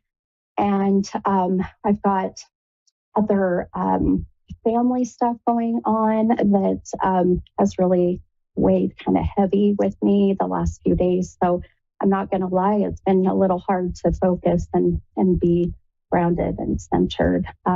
However, as I was sitting here and getting ready, and of course we'll pull an affirmation card here. I've actually got 2 cards that I wanted to share, but I just listen and listen to the numbers as they come up. And I always thought, how interesting, if the number 17 popped up, is that St. Patty's Day? And, I just kind of laughed, but no, it is not the 17. It is not St. Patty's Day number, but the number 23. So 23 came up just before my amazing producer hopped on to get us ready. And I thought, okay, well, I can't ignore it. So number 23 is the number that somebody, or either my spirit guides or someone in spirit, is saying, this is me. 23 is going to connect with me. Now that's either going to be the 23rd of a month, which would be, a birth date, a death date, an anniversary date. We could be connecting with 2023, and for the 23, occasionally this would be where I connect with February 3rd, if that's a significant date, or this would be the age of 23. So that would be the age that possibly someone that has passed, they passed at that age, or they would be 23, this year, how that connects. So we'll kind of see how that goes and flows with the night. But in the meantime, I'm going to quickly pull these the affirmation card, but also I have, because we just are out of the new moon energy. I thought, let's pull really quickly. Let's pull an oracle card, which my oracle deck is Moonology, and I love this deck. So we'll see what comes about with those. So let me count this out really quick here, and we'll see what our affirmation is for today. Well, for the week. I would say for today. It's for the week. And hopefully this affirmation connects to some, if not all of you. I hope that we all can take something out of these affirmations. So, wow, this is a beautiful card. And man, I'll tell you, it must be my guides in the universe going, Steph, you need to hear this more than anything, which happens a lot in readings. I'll be doing a reading and I'm giving, my client, they call them sitters, by the way, or the sitter, a reading and giving them some intuitive advice.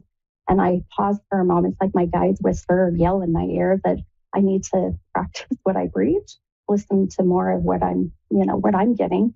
That happens probably more often than I'd like sometimes. But anyhow, it's always meant to be there. There's signs that we need to pay attention to, right? So the affirmation, and again, this goes for everybody and for the week. And I hope that this card and this affirmation can really connect and resonate. So the affirmation says, every dark night must turn into a bright new morning. And I'll repeat it again. So every dark night must turn into a bright new morning. So that is very true, right? It doesn't matter how difficult, that we are struggling, whether it's, personal stuff, family stuff, or just struggling with how things are around the world, but looking at the positive, bright side that tomorrow, the new day, we can start fresh and we are blessed with having a new day, right? So look at that and kind of that mindset and perspective. And I'll tell you, it has worked amazing for myself. And also I've watched how having that mindset has changed other people as well. So hopefully that will help you, whatever is going on out there for you. And let's see here. Now, I do want to pull this Moonology card. And I thought about pulling a card that's a new moon, but I thought, no, we're gonna pull just whatever card happens to pop up here. So, wow, I love this card too. So, again, hopefully you guys can take this this oracle card. So the message for the oracle, this is full moon in Virgo. I love my Virgos out there. Shout out to the Virgos. This card says, oh, look how cute this is. I'll show on camera too. I just think it's kind of ironic that it's green because we're in St. Patty's Day week, but it says, you are good enough. So the beautiful oracle message with this beautiful goddess on here, green goddess, so pretty, really just speaks for itself, right? So you are good enough. So stop letting other people tell you how you should feel or dictate your life, your value, because you are good enough. Period. End of story. Okay. All right, my friends. Well, I am looking forward to the calls as usual tonight. So I'm going to take my first caller, I should say. And Marissa is in Minnesota. Hi, Marissa. This is the mini medium. How are you? I'm doing well. Thank you for having me. Sure, of course. How can I help you tonight? Well, so I've experienced a lot of loss, a lot, and more specifically, like my dad has passed. It'll be tomorrow. It'll be 17 years, and wow. I've only had one dream ever, and I'm always just kind of like, I think I'm just looking for some sort of connection or to know that he's still here. You know, he passed when I was only 16 and I'm, a grown woman now. And I think I'm just looking for any sort of like connection with him and let him know that like, I'm just very missing him on his day tomorrow every day, but tomorrow especially. Sure. No, first, I'm sorry for your loss of your dad, and I can, in a sense, relate. I lost my dad. My dad passed. It's been 8 years now. It goes by, it goes by fast, but yet not. And before we know it, it's like, gosh, how did I live 8 years, without my dad? Or for you being, 17 years. So, yeah, I know exactly what you mean, my friend, with, of course, missing them every day. And so let me, I think this is so interesting because as I was mentioning earlier, when I, as I'm connecting with all of my abilities and my gifts, I really pay attention to signs and numbers. And I chuckled and kind of giggled because the number 17 had come up. And I thought, gosh, am I just seeing that because we have St. Patrick's Day coming on Sunday, excuse me. And I thought maybe that's just why. So I kind of dismissed it. But then you just saying now that that too. Yeah. I thought, okay, maybe I was supposed to see it, and I, even doing this for 27 years, I still have my moments of questioning, and I shouldn't. But the human side does that. So we just have to kind of forgive ourselves and learn and move on. But so without a doubt, for sure, the 17 was meant to come up. And when you said that, I thought, okay, now it makes sense. So what I'd love to do is really, I'm going to go ahead and I'm going to count some cards out and just to get some connection. Now, what I'm going to do too, I just had a little voice in my head, which is always my spirit guides and or someone in the spiritual realm. But so for my producer, Dave, he'll be listening. Dave, I'm going to just take Marissa's call tonight because I feel like we're going to need a little more time. So I'm going to just have you as my only caller tonight, okay? Because there's something sitting there in the fact that you have your dad's anniversary tomorrow, his passing, and that I think we will spend a little bit more time together, okay? Thank you so much. Okay. Yes, you're so welcome. Let's see. So I'm going to, what I like to do, I use tarot cards, but I really just like to use them as a guide or a tool, or really what ends up happening is the cards are a really beautiful visual validation for you to see and for myself as well, of how they're going to connect with my abilities. So I don't really necessarily will sit and read the tarot, but I want to see how they're going to connect. So I'm going to pull a few cards for you here really quick and see what we can get. And okay.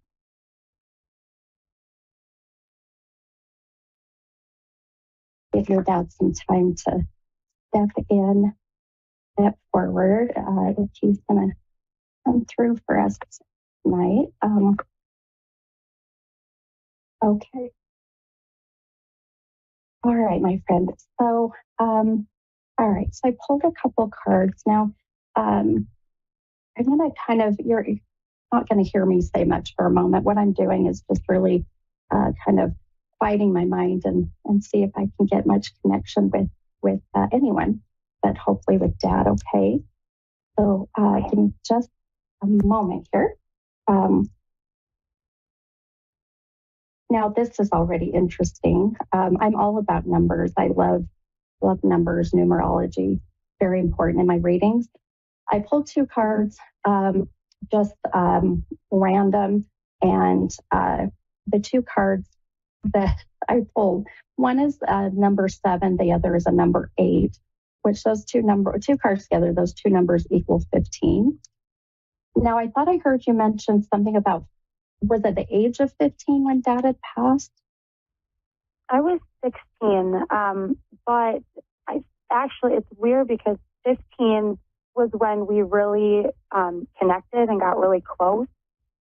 So gotcha. That definitely could be it. And that was, we really connected at 15. He was really out of my life and I was in and out kind of troubled relationship with the parents, with my mom and him, and so he just wasn't around as much. But 15, we connected and bonded, and I lived with him for a while, and then only was able to be with him for really only about a year. Okay. Well, that would make a lot of sense why that number just resonated right offhand. So, all right. I'm going to also now. Do you connect with that number 23 I was mentioning earlier? A lot. It's like it's my mom. My mom is the 23rd. My stepdad is the 23rd. My brother is the 23rd. I was supposed to get married to my late fiance who passed on the 23rd. So it's very, 23 also meant a lot to me as well. So when you said those two numbers, 17 and 23 together, I just kind of was just laughing because I was like, oh, well, it stood out a lot. I love that. And wow, it gave me just chills everywhere. And these are the things that, and the signs that we can't ignore. These are the signs that are what, our guides or our loved ones in spirit will give us, to either validate who we are, who they are, or what we're doing in here in the physical world. Or sometimes those numbers are, there'll be some special connection or meaning between just, the two of you, or however that comes together. So no coincidences in life whatsoever. I love that.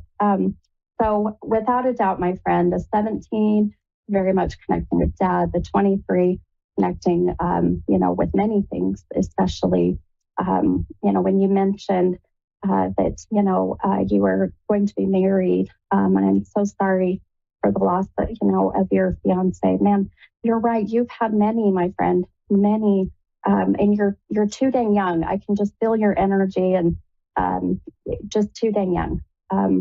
So very well could make sense why I needed to have you be my only caller tonight, because you had so much energy coming in and so many souls starting to step forward. And I knew there was a reason for it. So a couple things I wanted to mention, and also tell you what else I may be getting if this is Dad. But oftentimes I will have clients say, my mom or my dad or whoever, when they first passed away within the first couple of years, I really had all the signs. I dreamt of them. I felt like they were always with me. I was getting the feeling or whatever it may be.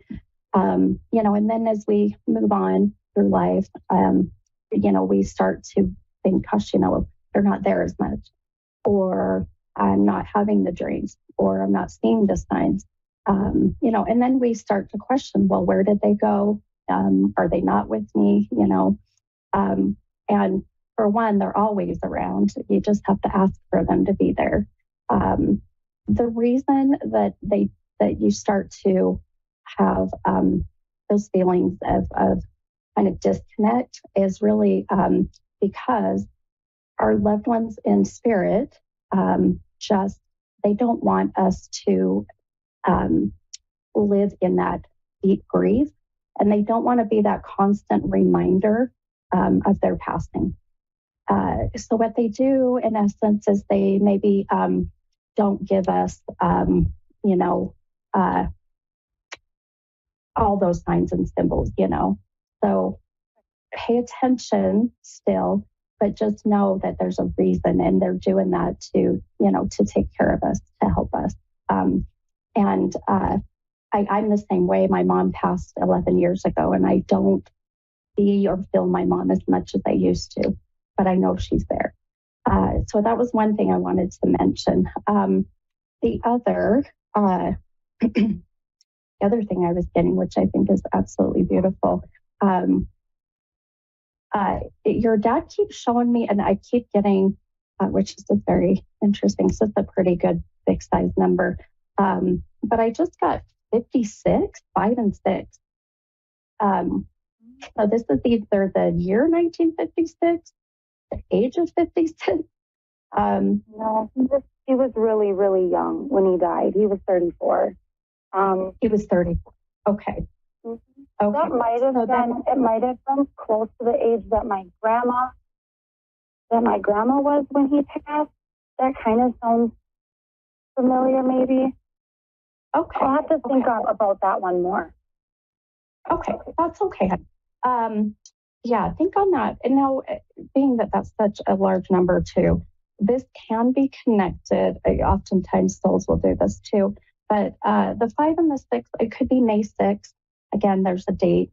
But I also felt like that this was connecting to the number 11, which 6 plus 5 is 11. But You said May 6th? May 6th, yes. May 6th will be my 10 years sober. I'm in recovery. My 10 years sober day is May 6th. Oh my gosh. Oh my gosh, my friend. Okay. Here's, incredible. I knew this is, your dad showed me that now, which I very much feel this is dad, if not many others on the other side that you have here. But this would be their way of, number one, validating that as a very special date, very important date, obviously. And congratulations, by the way. I knew you and I knew there was we had a lot in common. And maybe offline we can chat. The relationship with your dad, your 10 years sobriety, we have a lot in common. That's why you were meant to be with me tonight, but also why I felt like there was so much coming in. But more importantly, my friend, this is your dad's way of validating that date and just what a huge celebration and how proud he is of you, hon. How proud. I can feel that overwhelming just warmness of being so proud. I don't get numbers this big often unless it's a date or there's a very significant age. So May 6th being your anniversary. And the fact that it's even a milestone, right? It being a 10-year, that's big. That's a big milestone. It is. That's incredible. Absolutely incredible. Amazing. I love it. Well, and that's what that's what they do. That's how our loved ones want to make sure that you don't question if they're ever around or doubt that they're there. Sometimes it takes these little, well, I didn't say little, these big reminders, but just, making sure that you and I got connected tonight. And then also wanting to make sure we validated some very important dates through these numbers. The other thing too, I know I've got about 2 minutes left in my show, but the other thing that I'm getting that I really feel this is, right, I feel like this can very well be from possibly your fiance, because the minute we talked about your sobriety and we mentioned that date, I immediately heard to also tell you how proud, but then also that there was an overwhelming sense of wanting to tell you how sorry. I just kept hearing him say, tell her I'm sorry I didn't make it to that point. Do you understand that?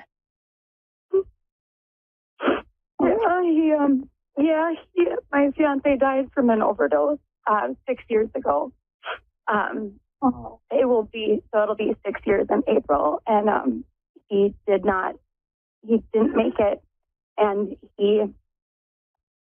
we tried to get sober together, and he helped me get sober, and I got sober, and he didn't, and that was thank you so much for that. Oh my gosh, you're so welcome, hon. I truly believe in, amazing, timing, divine timing. And, I would absolutely love, I've got probably about a minute left, but if you go and check out my Facebook page. It's Mini Medium, just like my show, and shoot me a message. I just want to have a little offside chat with you. Is that okay? Yeah, absolutely. I'm looking forward to it. Oh my gosh, me too, hon. Me too. Well, it's been a pleasure, and thank you so much for calling in, and I'm so happy that we got these beautiful connections, and I can't wait to talk to you soon. Yeah, thank you so much. I appreciate everything. I'm in tears. You hit everything. Well, hopefully happy tears. Yeah, happy tears. Thank you so much. Good. All right, honey, you're so welcome. We'll talk to you soon. Have a good night. Yeah. Bye. Okay, bye-bye. All right, guys, that goes by so fast. I know just the one caller, but it was so needed tonight. So I will see you guys next week, same day, same time. Have a great week. Bye, guys.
to A1R Psychic Radio, Earth's #1 psychic radio network, and watching Moonstruck TV, Enlightening Television.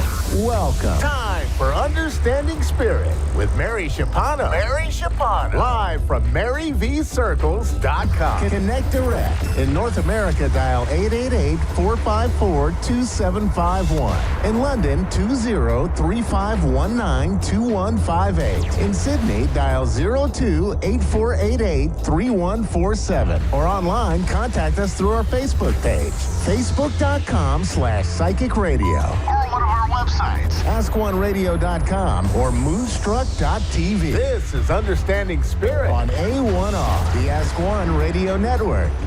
Hello, everybody, and welcome to another week of Understanding Spirit. I'm your host, Mary.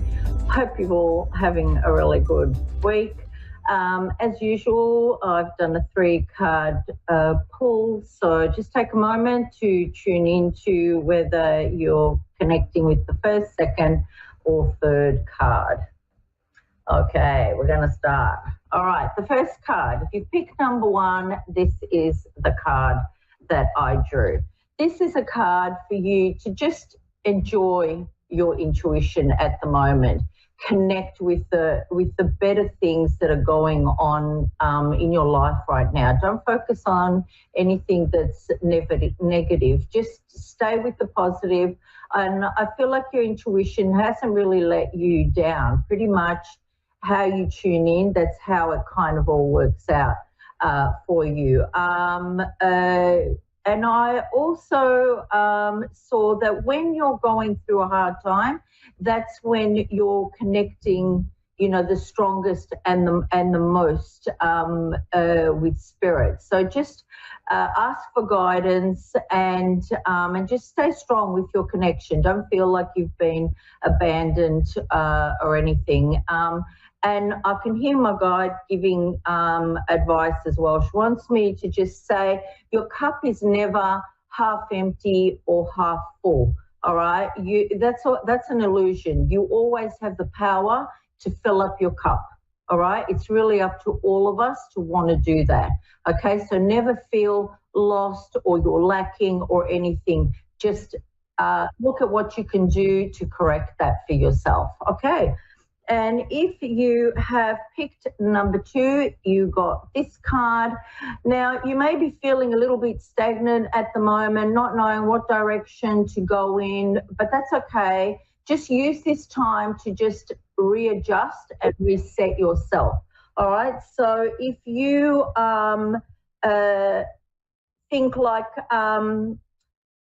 I don't know which way to go, I don't know what to do, just spend some time either alone with yourself, away from people's opinions, and just sort of see what resonates with you, which way you want to go, or you can sit in meditation and just see how you connect and what information you get through the meditation. But I'm just saying that whatever you're looking for, it's not far away. It's coming to you. You're just not able to sort of see it right now.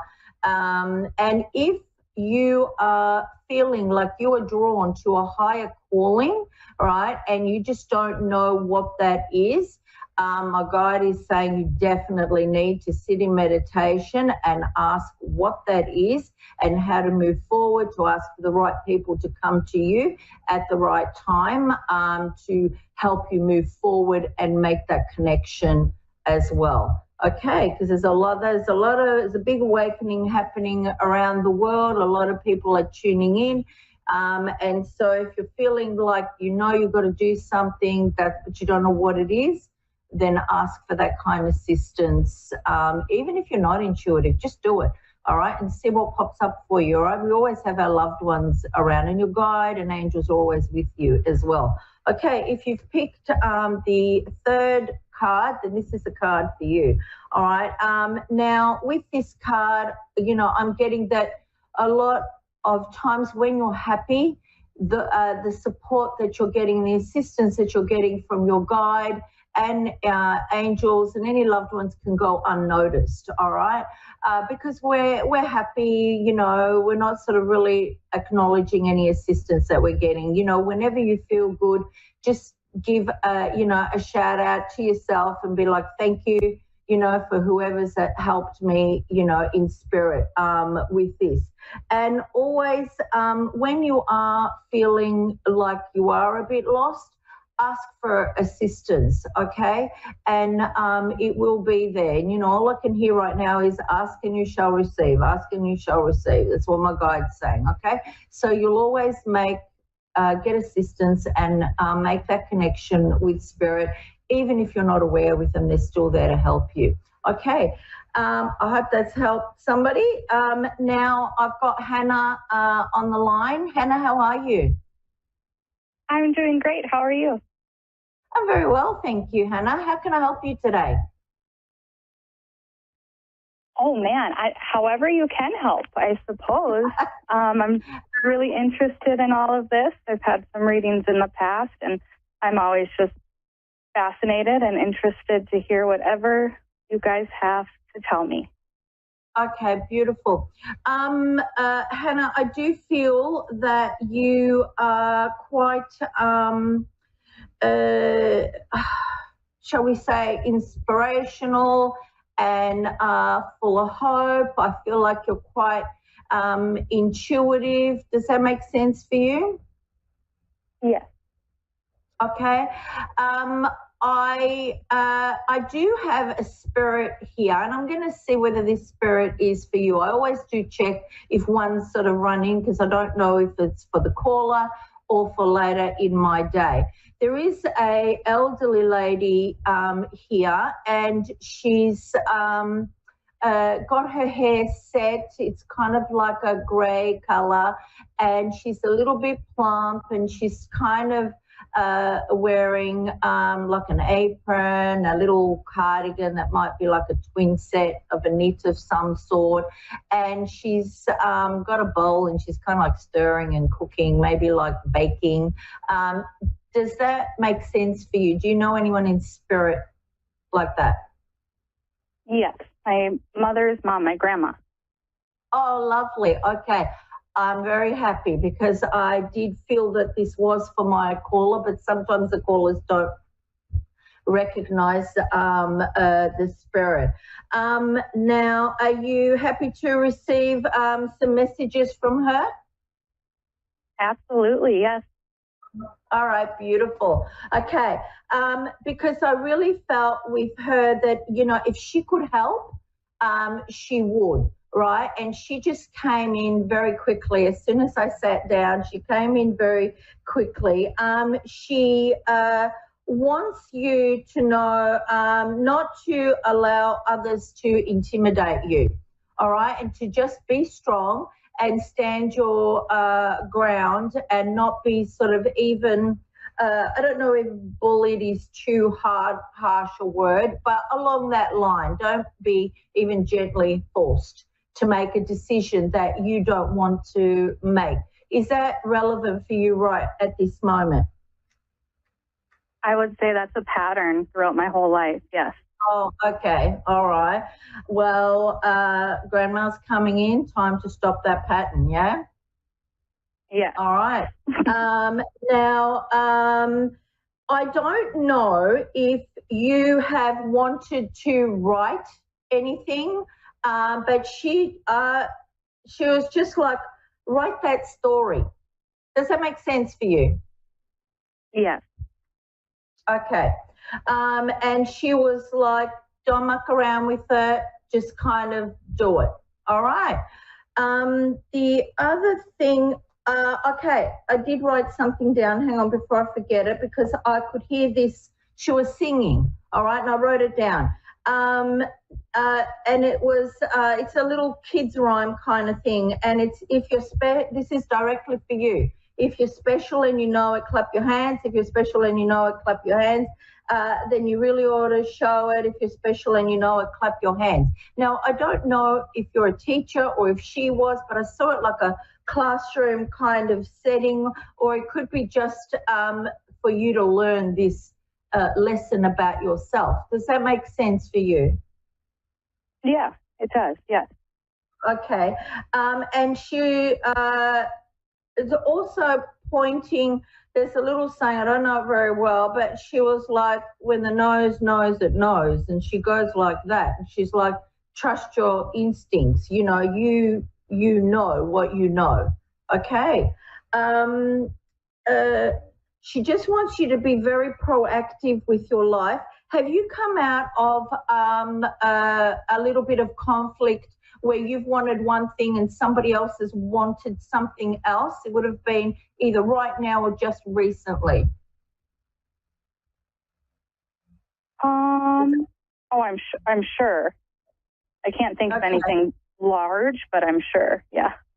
Okay, all right. She's just, she's bringing it up because she just wants you to do some soul searching and some self-reflection around that, and just don't make decisions unless you know where you're going with them and what you're going to do around them. All right.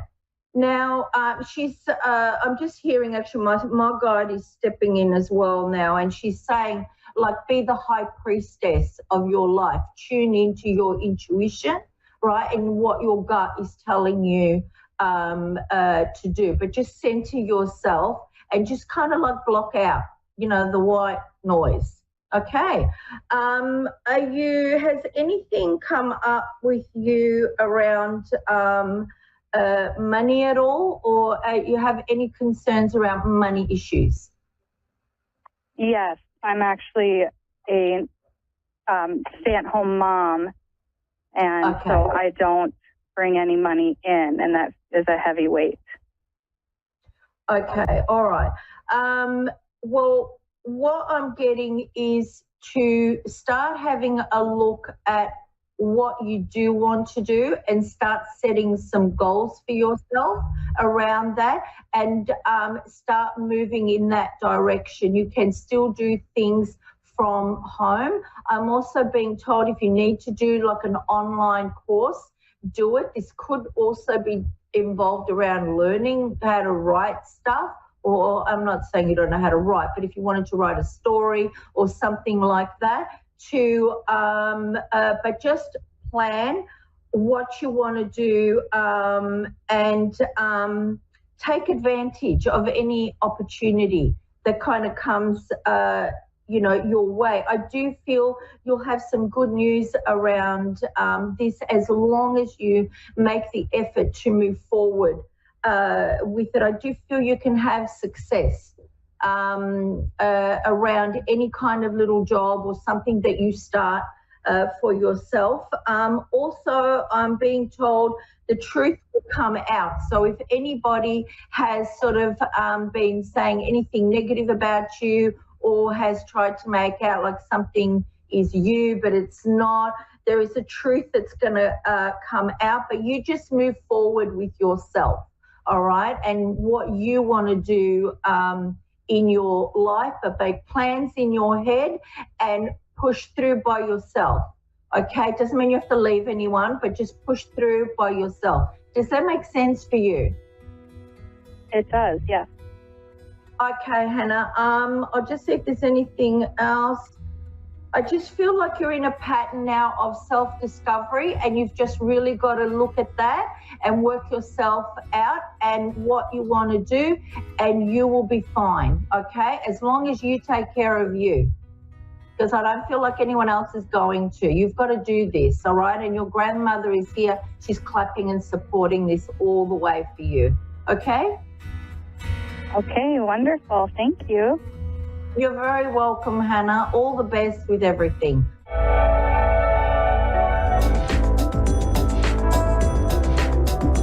You're listening to A1R Psychic Radio, Earth's #1 psychic radio network, and watching Moonstruck TV and Lightning Television. Welcome. Time for Divine Heart Channeling with Ivana Botic.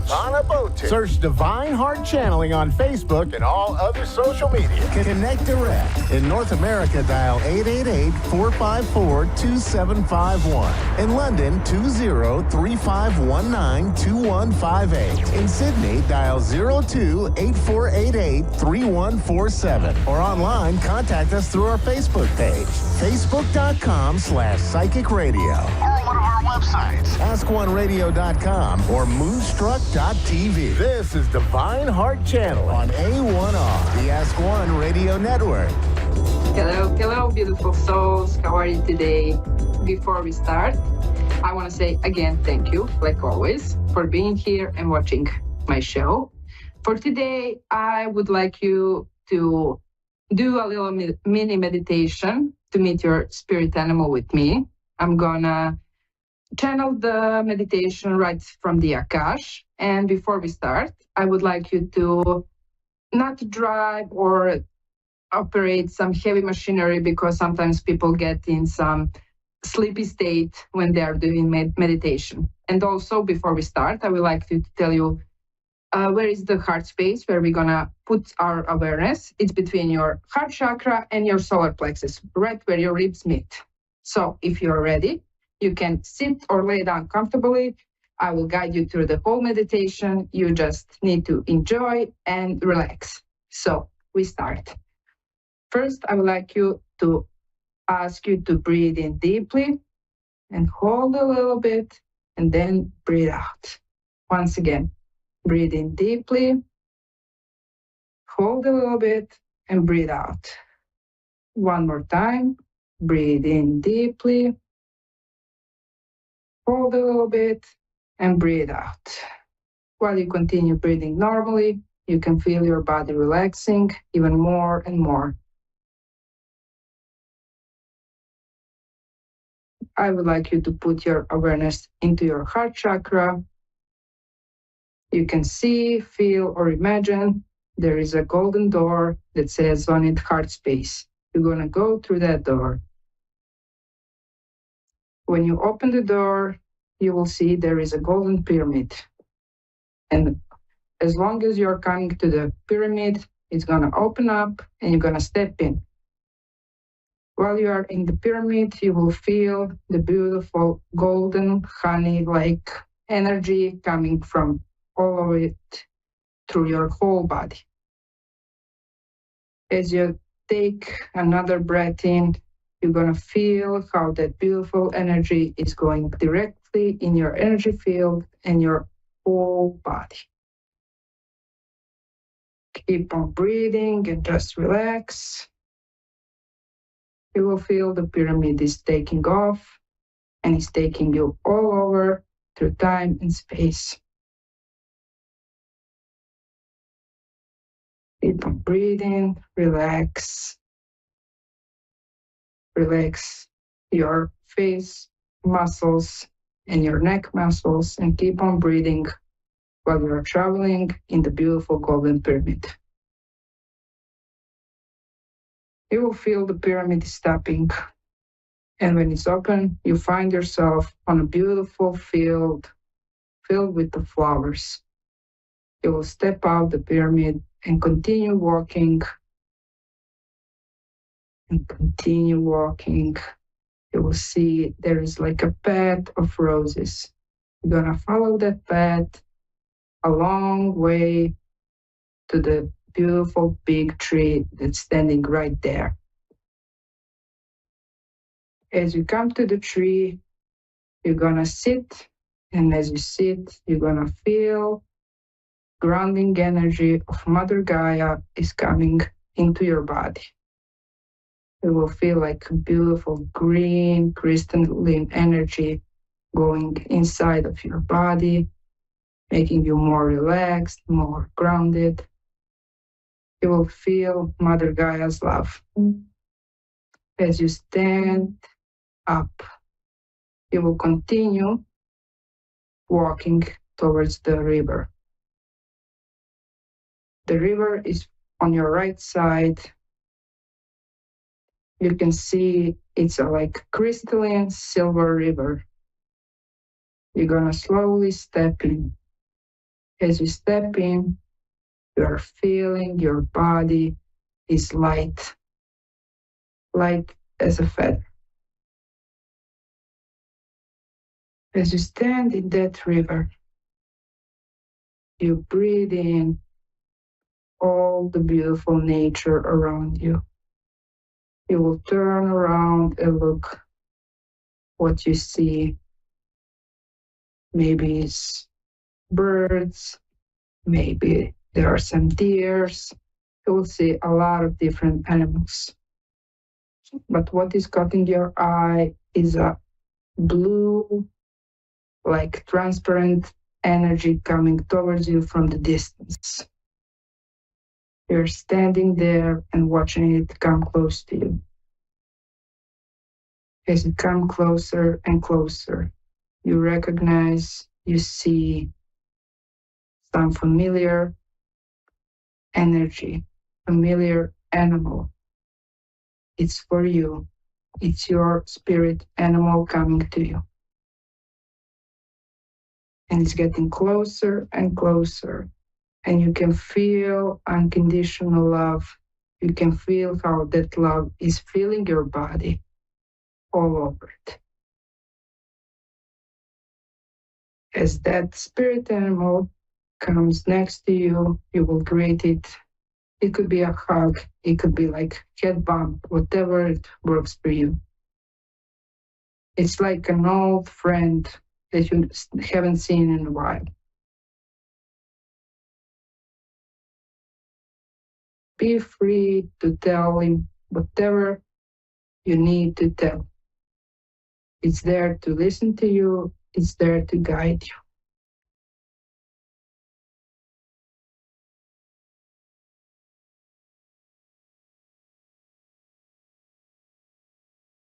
Be present in the moment and with your spirit animal.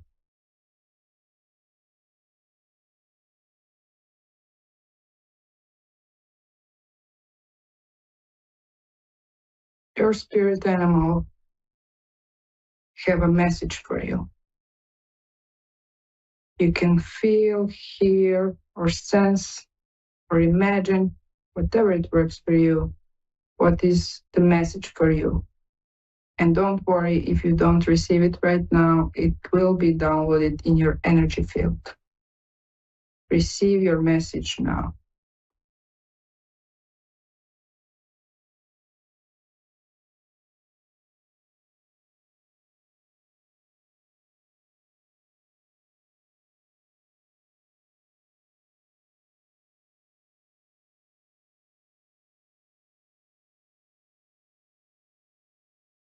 As you receive the message, your spirit animal also have a gift for you. It could be crystal, it could be a book, it could be a fruit. It all depends what your spirit animal has for you. You can receive your gift now.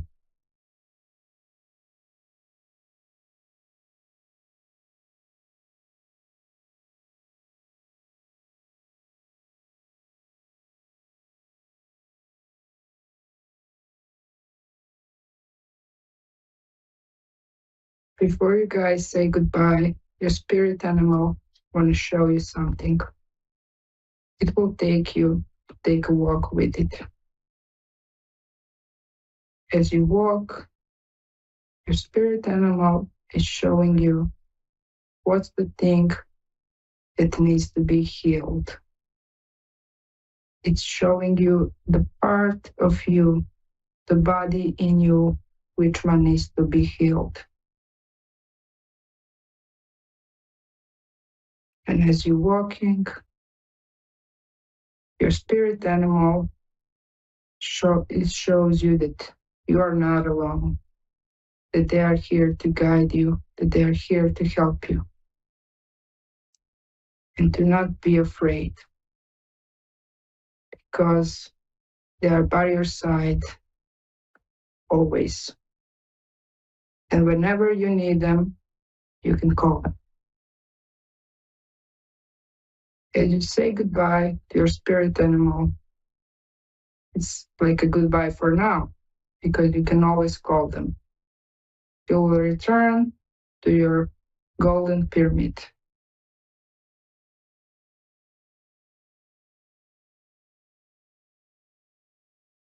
As you step in your pyramid, it will take you back through time and space into your heart space, your sweet spot.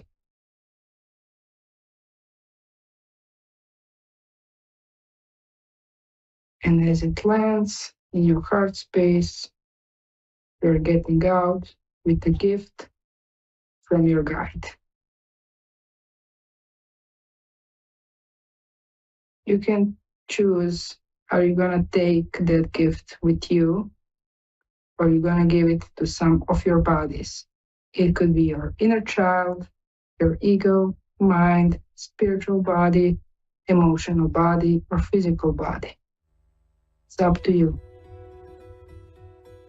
As you give the gift to your body or take it with you, you can slowly start breathing deep again.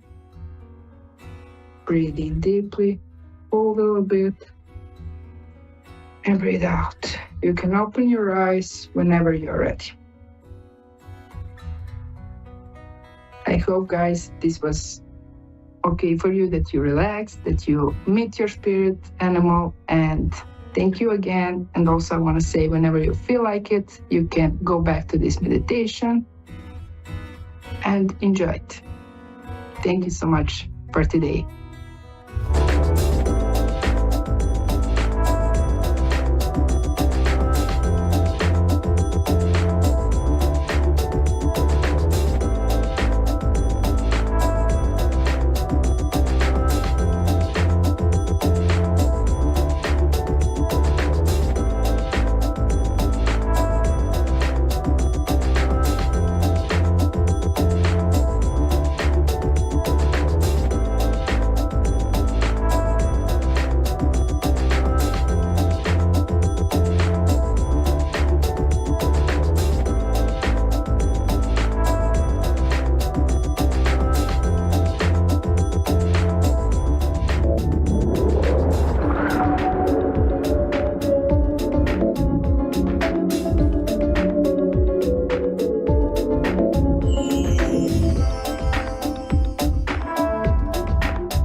listening to A1R Psychic Radio, Earth's #1 psychic radio network, and watching Moonstruck TV, enlightening television. Welcome. Time for Your Time to Shine with Julie Yeager-Walker. Julie Yeager-Walker. Live from wingsofsoulswithjulie.com. Connect direct. In North America, dial 888-454-2751. In London, 20-3519-2158. In Sydney, dial 02-8488-3147. Or online, contact us through our Facebook page, facebook.com/psychic radio. Or one of our websites, askoneradio.com or moonstruck.tv. This is Your Time to Shine on A1R, the Ask One Radio Network. Good evening, everyone, and welcome to Your Time to Shine, a radio show designed to help you explore your own divine gifts. Good evening, everyone, and thank you for being here tonight. I hope this evening finds you well, wherever you are and whatever you are doing. So I don't know how you all have been feeling this week. It feels like it's been some tension in the air. Yesterday, wow, tensions were high around people that I was with. I don't know how you were dealing or doing with those around you, but a lot of trigger points yesterday for people. And I did find out today, after talking with a friend of mine, that there was something in the astrological chart with Chiron yesterday. So when there are things with Chiron, emotions are high, things are coming up, people are getting triggered. And it made so much sense of why it was a rough day for me yesterday, and those around me. So we have a solar eclipse that we're just a couple of weeks away from. So again, all that emotion that is coming up for people is always more amplified with a solar or lunar eclipse. So just know that if you are dealing with some of this stuff yourself, realize that it's all coming up for a reason. Trigger points that come up, things that trigger us in a conversation, or things that happen, are big awakenings for us to be able to say, okay, wait a minute, why is this happening? And it's usually coming up for a reason, to be in our awareness that something needs to be healed, something needs to be cleared. So when you are in that trigger response, it's really hard, being human, to be able to step back and not let that get the best of you or get the best of others.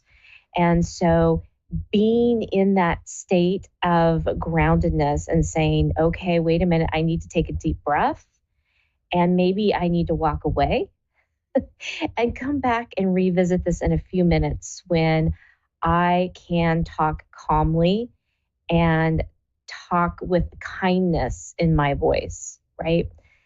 Today, I heard somebody say, everything that you do it out of kindness. Make sure that kindness is the first thing, right?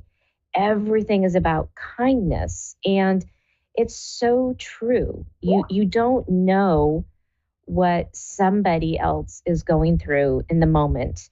You don't know what their day has been like, what their week, or maybe their month, or even their year. And so coming at them with kindness, right?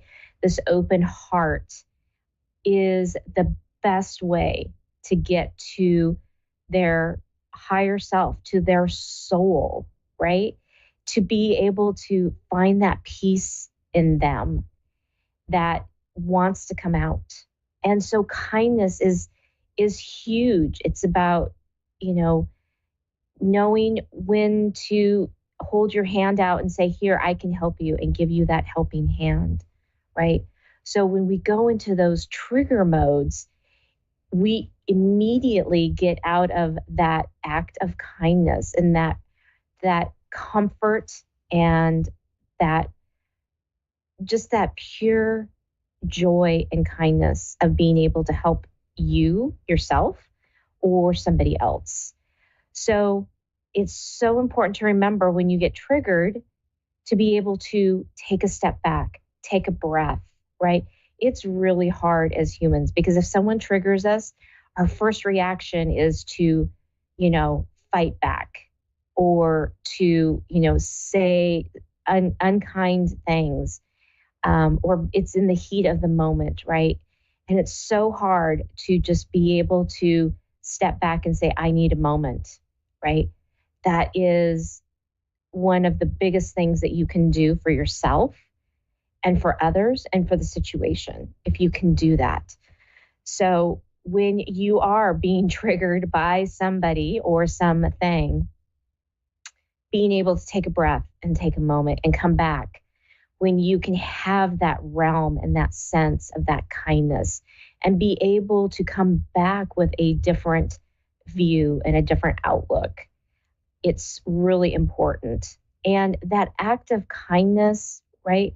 That kindness that just comes out of you, out of nowhere, can change a person's life. And you don't know what you can do for that person in that moment.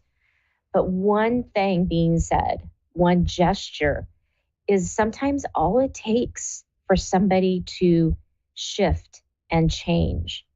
Although on that flip side, there's something, that can go on the other side too. When you're triggered and you say something, it's all it takes to put somebody in a completely different mode, a completely different mindset, right?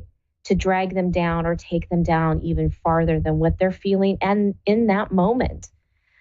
So always try to come at it from the act of kindness and compassion.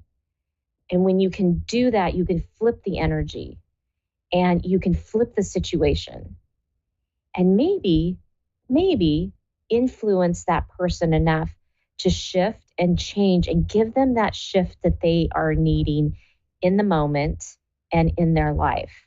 And you never know, once you walk away, what you have bestowed upon that person, good or bad. So take a moment to reflect. When you walk away from the situation or the person, do you want them to remember the good or the bad, right?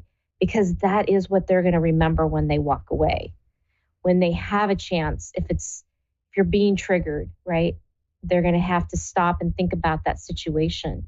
And you want to be able to say, you know what? I did that with kindness and compassion, and I did it out of love, and I did it, and I can say, I can walk away from this with a happy heart and not a heavy heart. Because as humans, it's not really in us to be that person to hurt or intend to hurt. I know sometimes you do meet people out there that you think that's their intention, and possibly, maybe it is. But a lot of times it's not, because we are compassionate creatures. And so it just takes a little bit for us to find that compassion within ourselves, even if we're having a really rough day, a rough week, or a rough month. So always come in with kindness. When you meet somebody, when you're talking with somebody, think about that kindness and think about how you would want them to react to you. Same way with that kindness. And see if you can't change one person at a time. All right, we have a caller on the phone right now. We have Suzanne in Overton, Georgia. Good evening, Suzanne, and welcome to Your Time to Shine.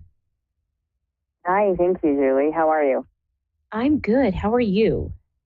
I'm doing all right. So, good. Good.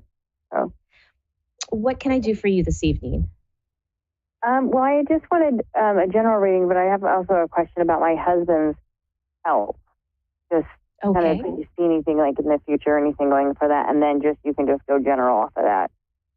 If you. Okay. Do you see anything there? Okay. Okay, let me tune in here for just a moment and see what is coming through. And as I do that, there'll just be a little moment of silence, and then I'll be right back with you. Absolutely. Thank you. Okay.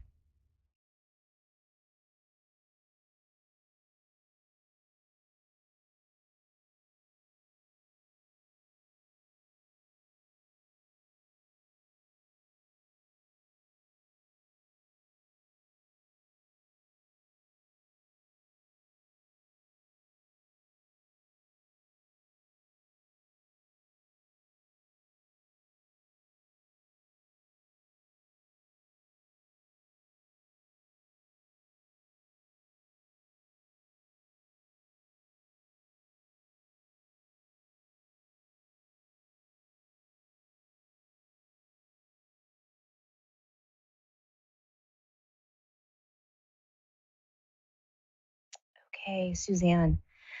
It's interesting. I'm seeing a picture of someone like hunched over, like almost having back pain or back problems, like something in the lower section of their body that's causing them some stress or grief.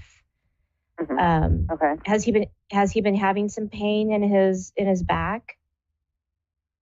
Yeah, for the past couple of years, it's been off and on pain, and then just recently it came back again. Yeah. They also showed me a picture of like the same person like standing up straight. So it seems like to me that whatever it is that he's struggling with is he's going to be able to overcome it. Okay. It's almost like has he I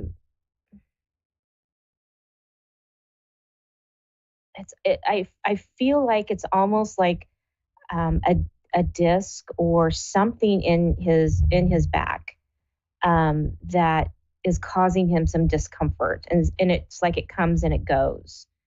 But it's getting a little bit every time it comes back. It gets a little bit. It gets a little worse, a little more intensified, maybe lasting a little bit longer. So that might be something that he wants to go in and have checked out.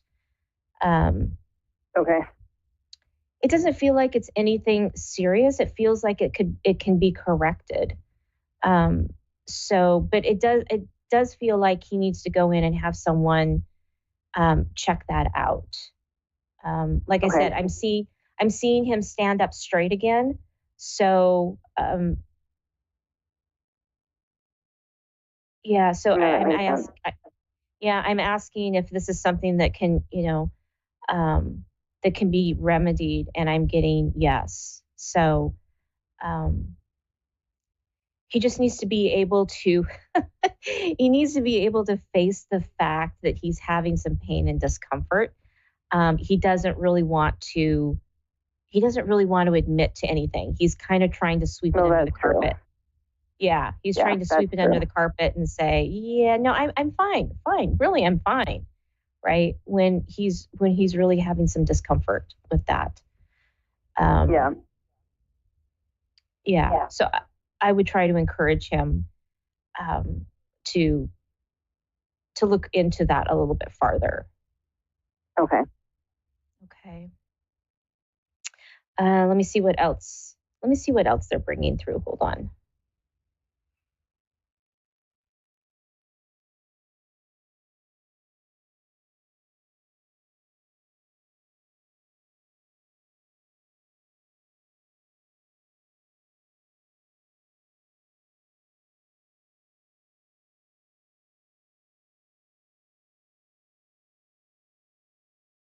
It's funny. They just keep bringing me back to your husband.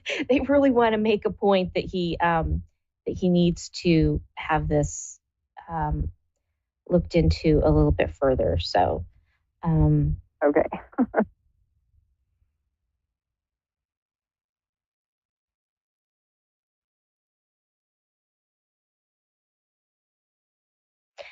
So it's interesting. They're bringing me a lot of images tonight.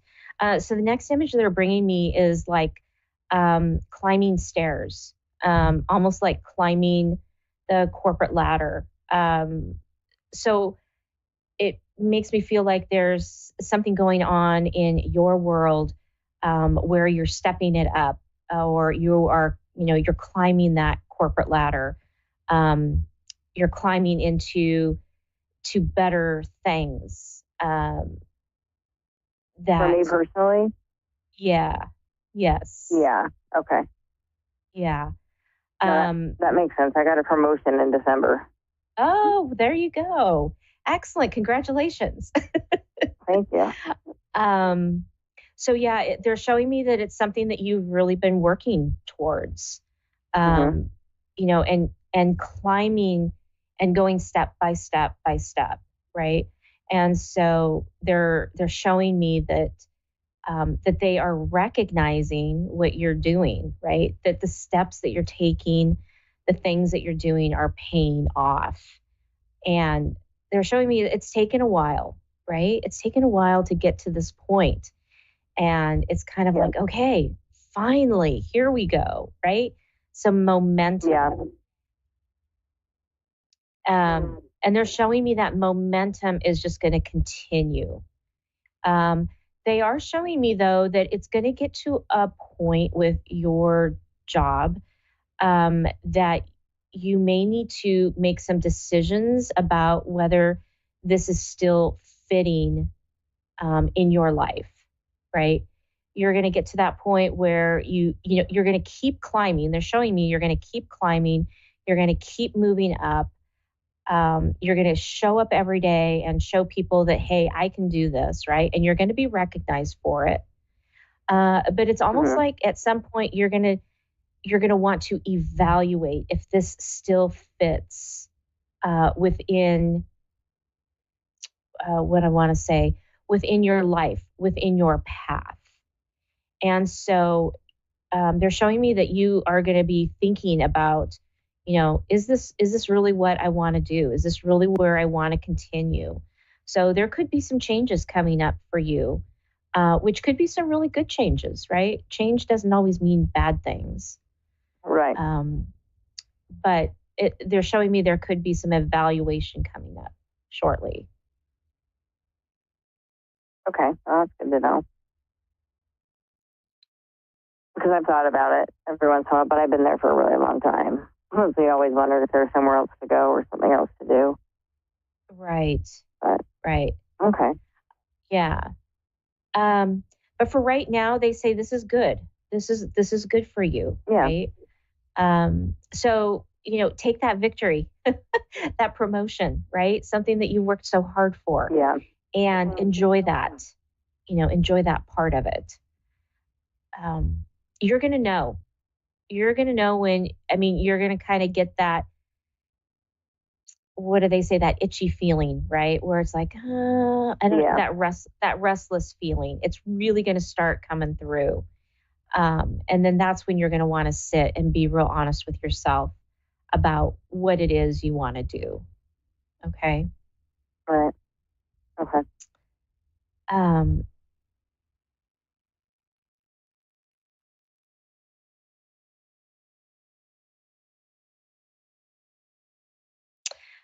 Okay, so I'm now being directed to like a bouncing ball. That I can see you in front of a bouncing ball, and it is bouncing from wall to wall, and it's going all over the place, and you're having a hard time controlling it.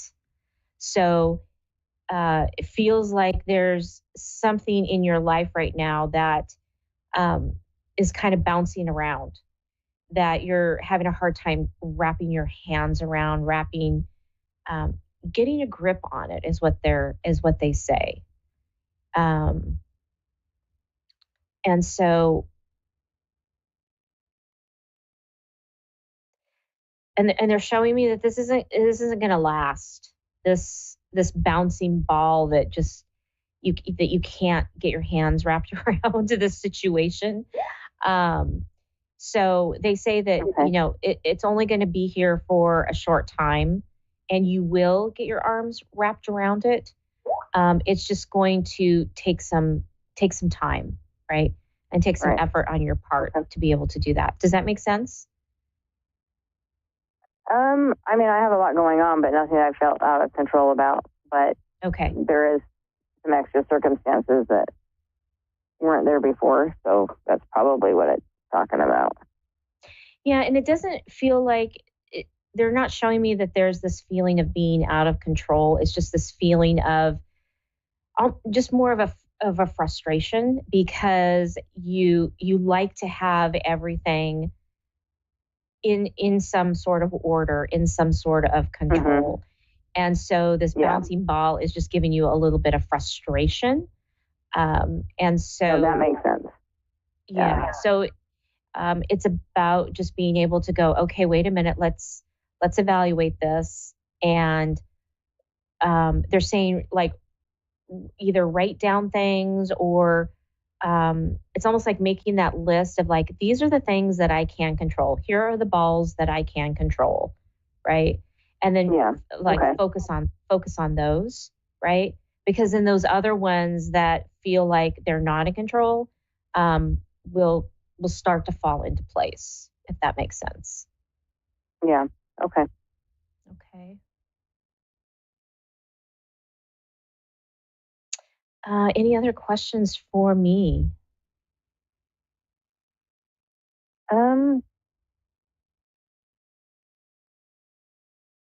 Not really that I can think of. I guess I was just doing more of a general, you know, just general, or anything that you came up with, you know, other than my husband's help and stuff. So.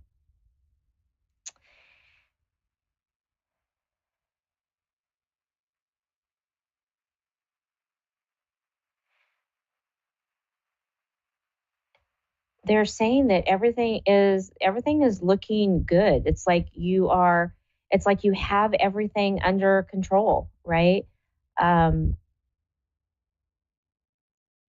It feels like you're a little bit itching to, I keep saying itching, to, like, what's the next step, right? It's like asking, you know, where am I supposed to go next? What am I supposed to do, right?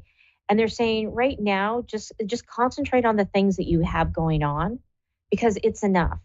If you start adding more to that, because you have this anxiety or itchiness of, like, oh, something out, there's got to be something else. There's another step. I got to do something, right? They're saying, no, just slow down and take in what it is that you're doing right now, and just take that in. Right? You don't need to add anything more to your plate. You are very used to being very high functioning. And when I say that, it's like you have so many balls in the air, right? All the time, that when you drop one or two, because it's like, oh, I don't need that anymore, I don't need to keep that ball in the air, then you go, oh my gosh, what am I doing? Because it feels off balance, right?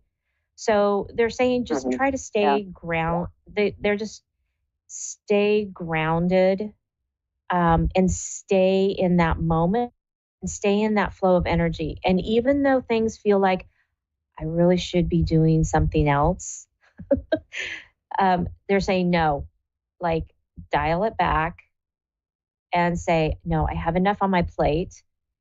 And with that energy that you're wanting to expel, do something for you. Because you're so used to doing things for everybody else that when you have that extra time, you don't know how to really create that self-care for yourself. To create that feeling of, like, you know what? Wow, I have 30 minutes. I'm going to go pick up that book, and I'm going to go sit down with a cup of tea, and I'm going to read, right? Whatever that is. But they're giving you these little chunks of time back, is what I'm being shown. So they're asking you, what are you going to do with your chunks of time, right? Perfect time to focus on you, to take that deep breath and slow down, because there's going to be a time when they're going to be throwing 5 more balls at you, and you're going to be like, oh my gosh, what do I do with these 5 balls? Because now I'm really off balance. So take this time to get into that balance so that when 1 or 2 more balls get added to your your juggling act, I'm being shown, then you'll be prepared, and you'll be able to take on those extra balls. Because what all you're feeling right now is just that feeling of you don't know what to do with yourself, because now you've carved out some space. And right. No, that makes sense. It's an uncomfortable place to be. And for a lot of us out there who are just like you, including myself, it's a very uncomfortable place to be when you have this extra time and this extra space, because that's not how we operate. Yeah. And so, yeah, it's about just slowing down, really. No, that definitely makes sense. Let me see if there's anything else here.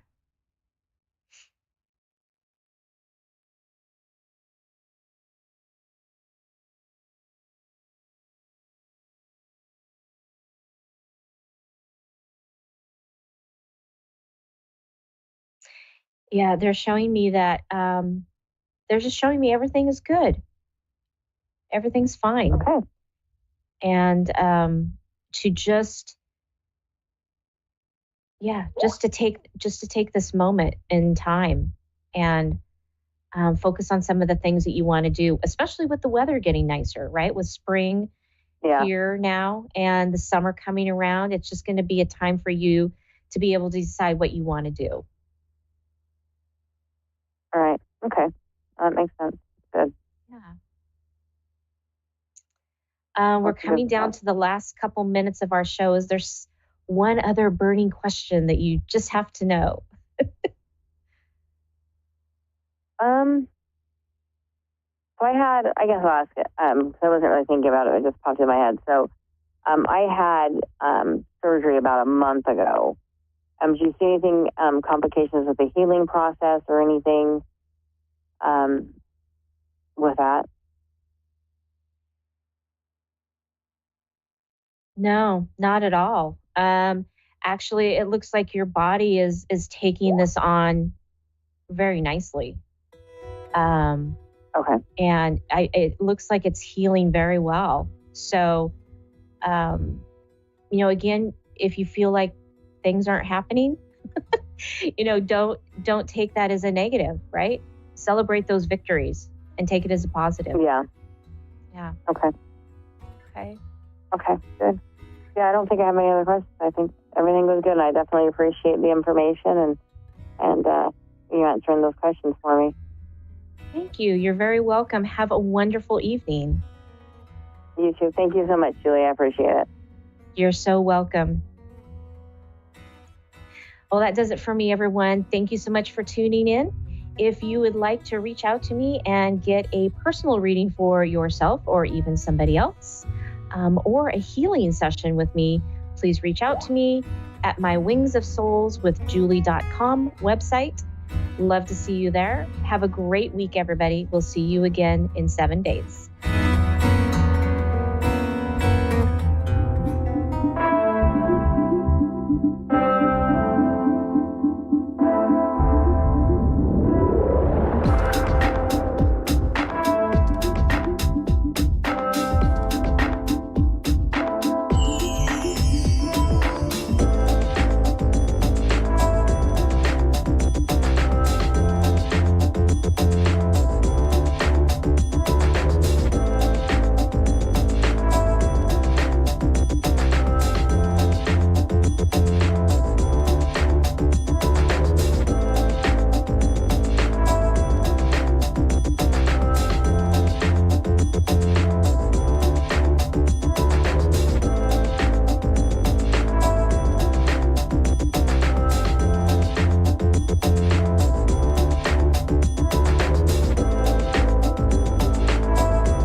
Psychic Radio, Earth's #1 psychic radio network, and watching Moonstruck TV, Enlightening Television. Welcome. Time for astrology and psychic readings with Lady D. Lady D. Live from LadyDPsychicParties.com. Connect direct. In North America, dial 888-454-2751. In London, 20-3519-2158. In Sydney, dial 02-8488-3147. Or online, contact us through our Facebook page, facebook.com/psychic radio. Or one of our websites, askoneradio.com or moonstruck.tv. This is Astrology and Psychic Reading on A1R, the Ask One Radio Network. Hi everybody, welcome to Astrology and Psychic Readings with Lady D. I'm your host for this segment, Lady D. Hope you've all had an amazing week ahead. We're only 1 week away from Easter. So we do have a big week this week with the planets. We do have on the 25th of March, we have the lunar eclipse. It's going to be a partial lunar eclipse. It's happening, it's going to start 3:55 p.m. That's my time here in Sydney. And for us, some of Australia does get the shadow, but not all of Australia does. So we may see the end part of it. Most of Australia, so sort of everywhere apart from Western Australia might see part of it because it does finish at 8:32 p.m. So it starts at 3:53 and then it's going to finish at 8:32. That's for my time in Sydney here. And then we have some other things also happening with the planets. But with this lunar eclipse, we do have the moon that's going to be in the sign of Libra. So part of it will be about keeping things in balance. They will have an aspect to money or financial and also relationships with this being in Libra, because Libra does rule relationships and it does also rule money as well, because it's part of Venus rules Libra. So it also rules 7th house. So it might be more about relationships, but also about keeping things in balance. It may be a time where an aspect where we don't want conflict or wanting to have peace or shy away from sort of arguments as well with this eclipse that is happening. But we do also have a lot of energy that's also in Aries. So it's going to be interesting because Aries is a bit argumentative, but this eclipse, it may put a shadow or some sort of conflict, or it may be a sense of like a peace agreements could potentially maybe coming off that. With aspects to the moon, we do have a tri that is going to be happening with Pluto. So any sort of big changes is going to be quite positive. But we also got a square with Mercury to Pluto at the same time. We've got a nice aspect here with Venus and Jupiter, which is quite good.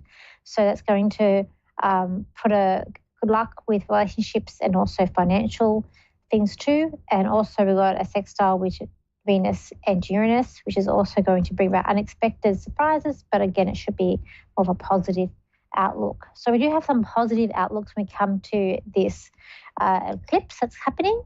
Today we've still got Mercury that's close to Chiron. So today you might be feeling a little bit frustrated and with people not understanding or not really following instructions. So there's might be a bit of frustration there when it comes to communication or with dealing with other people today.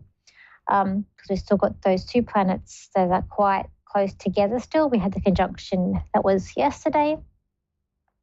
We are also having a conjunction that's also here today we've got Venus and Venus and Saturn, So with that conjunction that's coming out here, that can be a bit of, I guess, frustration, a bit of problems here with financial aspects and relationships too. But I just feel like when we come to this eclipse, it's going to bring more of some sort of release, and it will be part of relationships. I kind of feel it's going positive. We have a lot of positive aspects in the chart of this eclipse. When I was looking here, it could be a lot about tensions with people not seeing eye to eye with you, may also be coming up as well with this. We could also have like blindness, because there is an aspect to the moon with Neptune too. So it could be part of blindness, not seeing everything, or even putting like daydreaming as well. People in a rush. So I feel like because of this Aries energy that we've got here, we're going to have the Sun, we're going to have the Node, we've got Chiron and Mercury all in Aries. So there's going to be a feeling of a bit like hectic and trying to get things done, and then maybe even like tension or people not seeing eye to eye with you. We've got people in a rush trying to get things done, like a hectic vibe. And we've got here people needing to spend some money. I feel like it's going to be a thing of people wanting to spend money. I feel like there could be a false sense of security coming out as well when it comes to financial stuff with this eclipse. So people wanting to spend money or in a rush had to spend things. So it could be a lot of other aspects coming up, but it will feel like something like a haze or a halo, like everything is okay with this eclipse, and I do feel like too. So I do feel like it's going to get some positive feelings with it that's coming up, as well as underlining things that we're going to have it probably feeling more day before and even the day after the eclipse. And it can take 6 months for the eclipse to actually, things to happen when it's in your chart. So wherever it hits your chart, that area in your life will be affected. And it can take up to 6 months for that to take effect. Okay, so let's go to the caller. So we have here Anne, who's in Arkansas in America. So hi, Anne, how are you? I'm good. How are you? I'm good. How can I help you today? I'm just looking. This is my first time ever, and I'm just wanting just a general reading. Okay.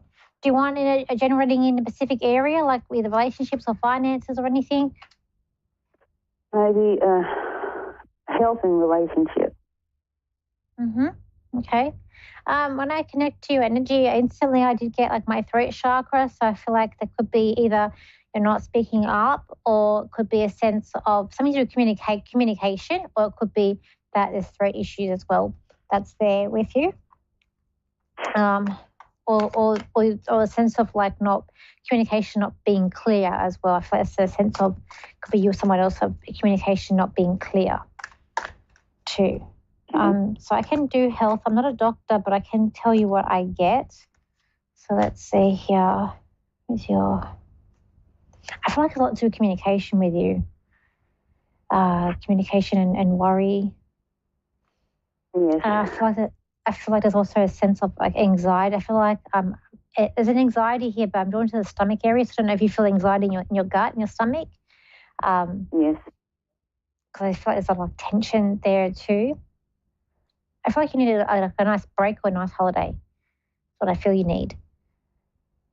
I don't get breaks. I just feel like you need a break. I just feel like everything's like all tense with you.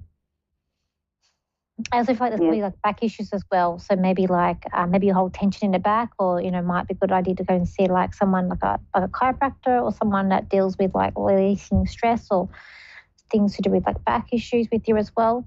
I feel like there's some stuff there too. Ma'am, back and neck. Okay. Have a lot of health issues going on. Yeah, I can see someone like massaging or like releasing, or like a good chiropractor may be able to help you in some way in that area. Like I said, I'm not a doctor, but I can just see they've got someone that's sort of, not professional, know what they're doing, and they're giving you like a massage, or they're doing like a chiropractor or someone that works through those areas. I feel like they would be able to help you with some of those. Okay, let's have a look and see what else we get for you in relationships. I just get someone not seeing eye to eye with you. That's true. Okay. He wouldn't be where he is now if we saw eye to eye. Yeah. I feel like you guys see the world differently. How you see the world is different to how this man or this person sees the world. And I feel like you can see the world in, a very beautiful place. And I feel like you're quite spiritual. Actually, I'm drawn to American Indians with you. So I don't know if you have anything to do with in that culture, or you resonate with that culture in any way. But I do see like a lot of like American Indian with you. That you have maybe you have a guide. That's one. but I am drawn to that culture with you. Yes, I do have Indian in me. Oh, okay, because interesting, because I was seeing that around you. So I just feel like that you have I feel like there's some sort of sense with that with you. As this other person, I feel like they're more black and white. Like everything for them is black and white. I feel like they're very stubborn. They don't change, and they can't. They need to see. They feel like this person needs to relax. They need to open their eyes up to other possibilities than just sort of what's in front of them. And I feel like it is good for them to question things, but question, like, why is that? Like, why, like, I don't know, like, why is the sky blue? Or, well, why is this person acting that way? Other than just sort of having an opinion, a black and white opinion, and not being open. So I just feel like if they can see a bit of colour, it would be more relaxed. Absolutely. Too. Is this your partner? Is this like your partner that I'm connecting to? Yes.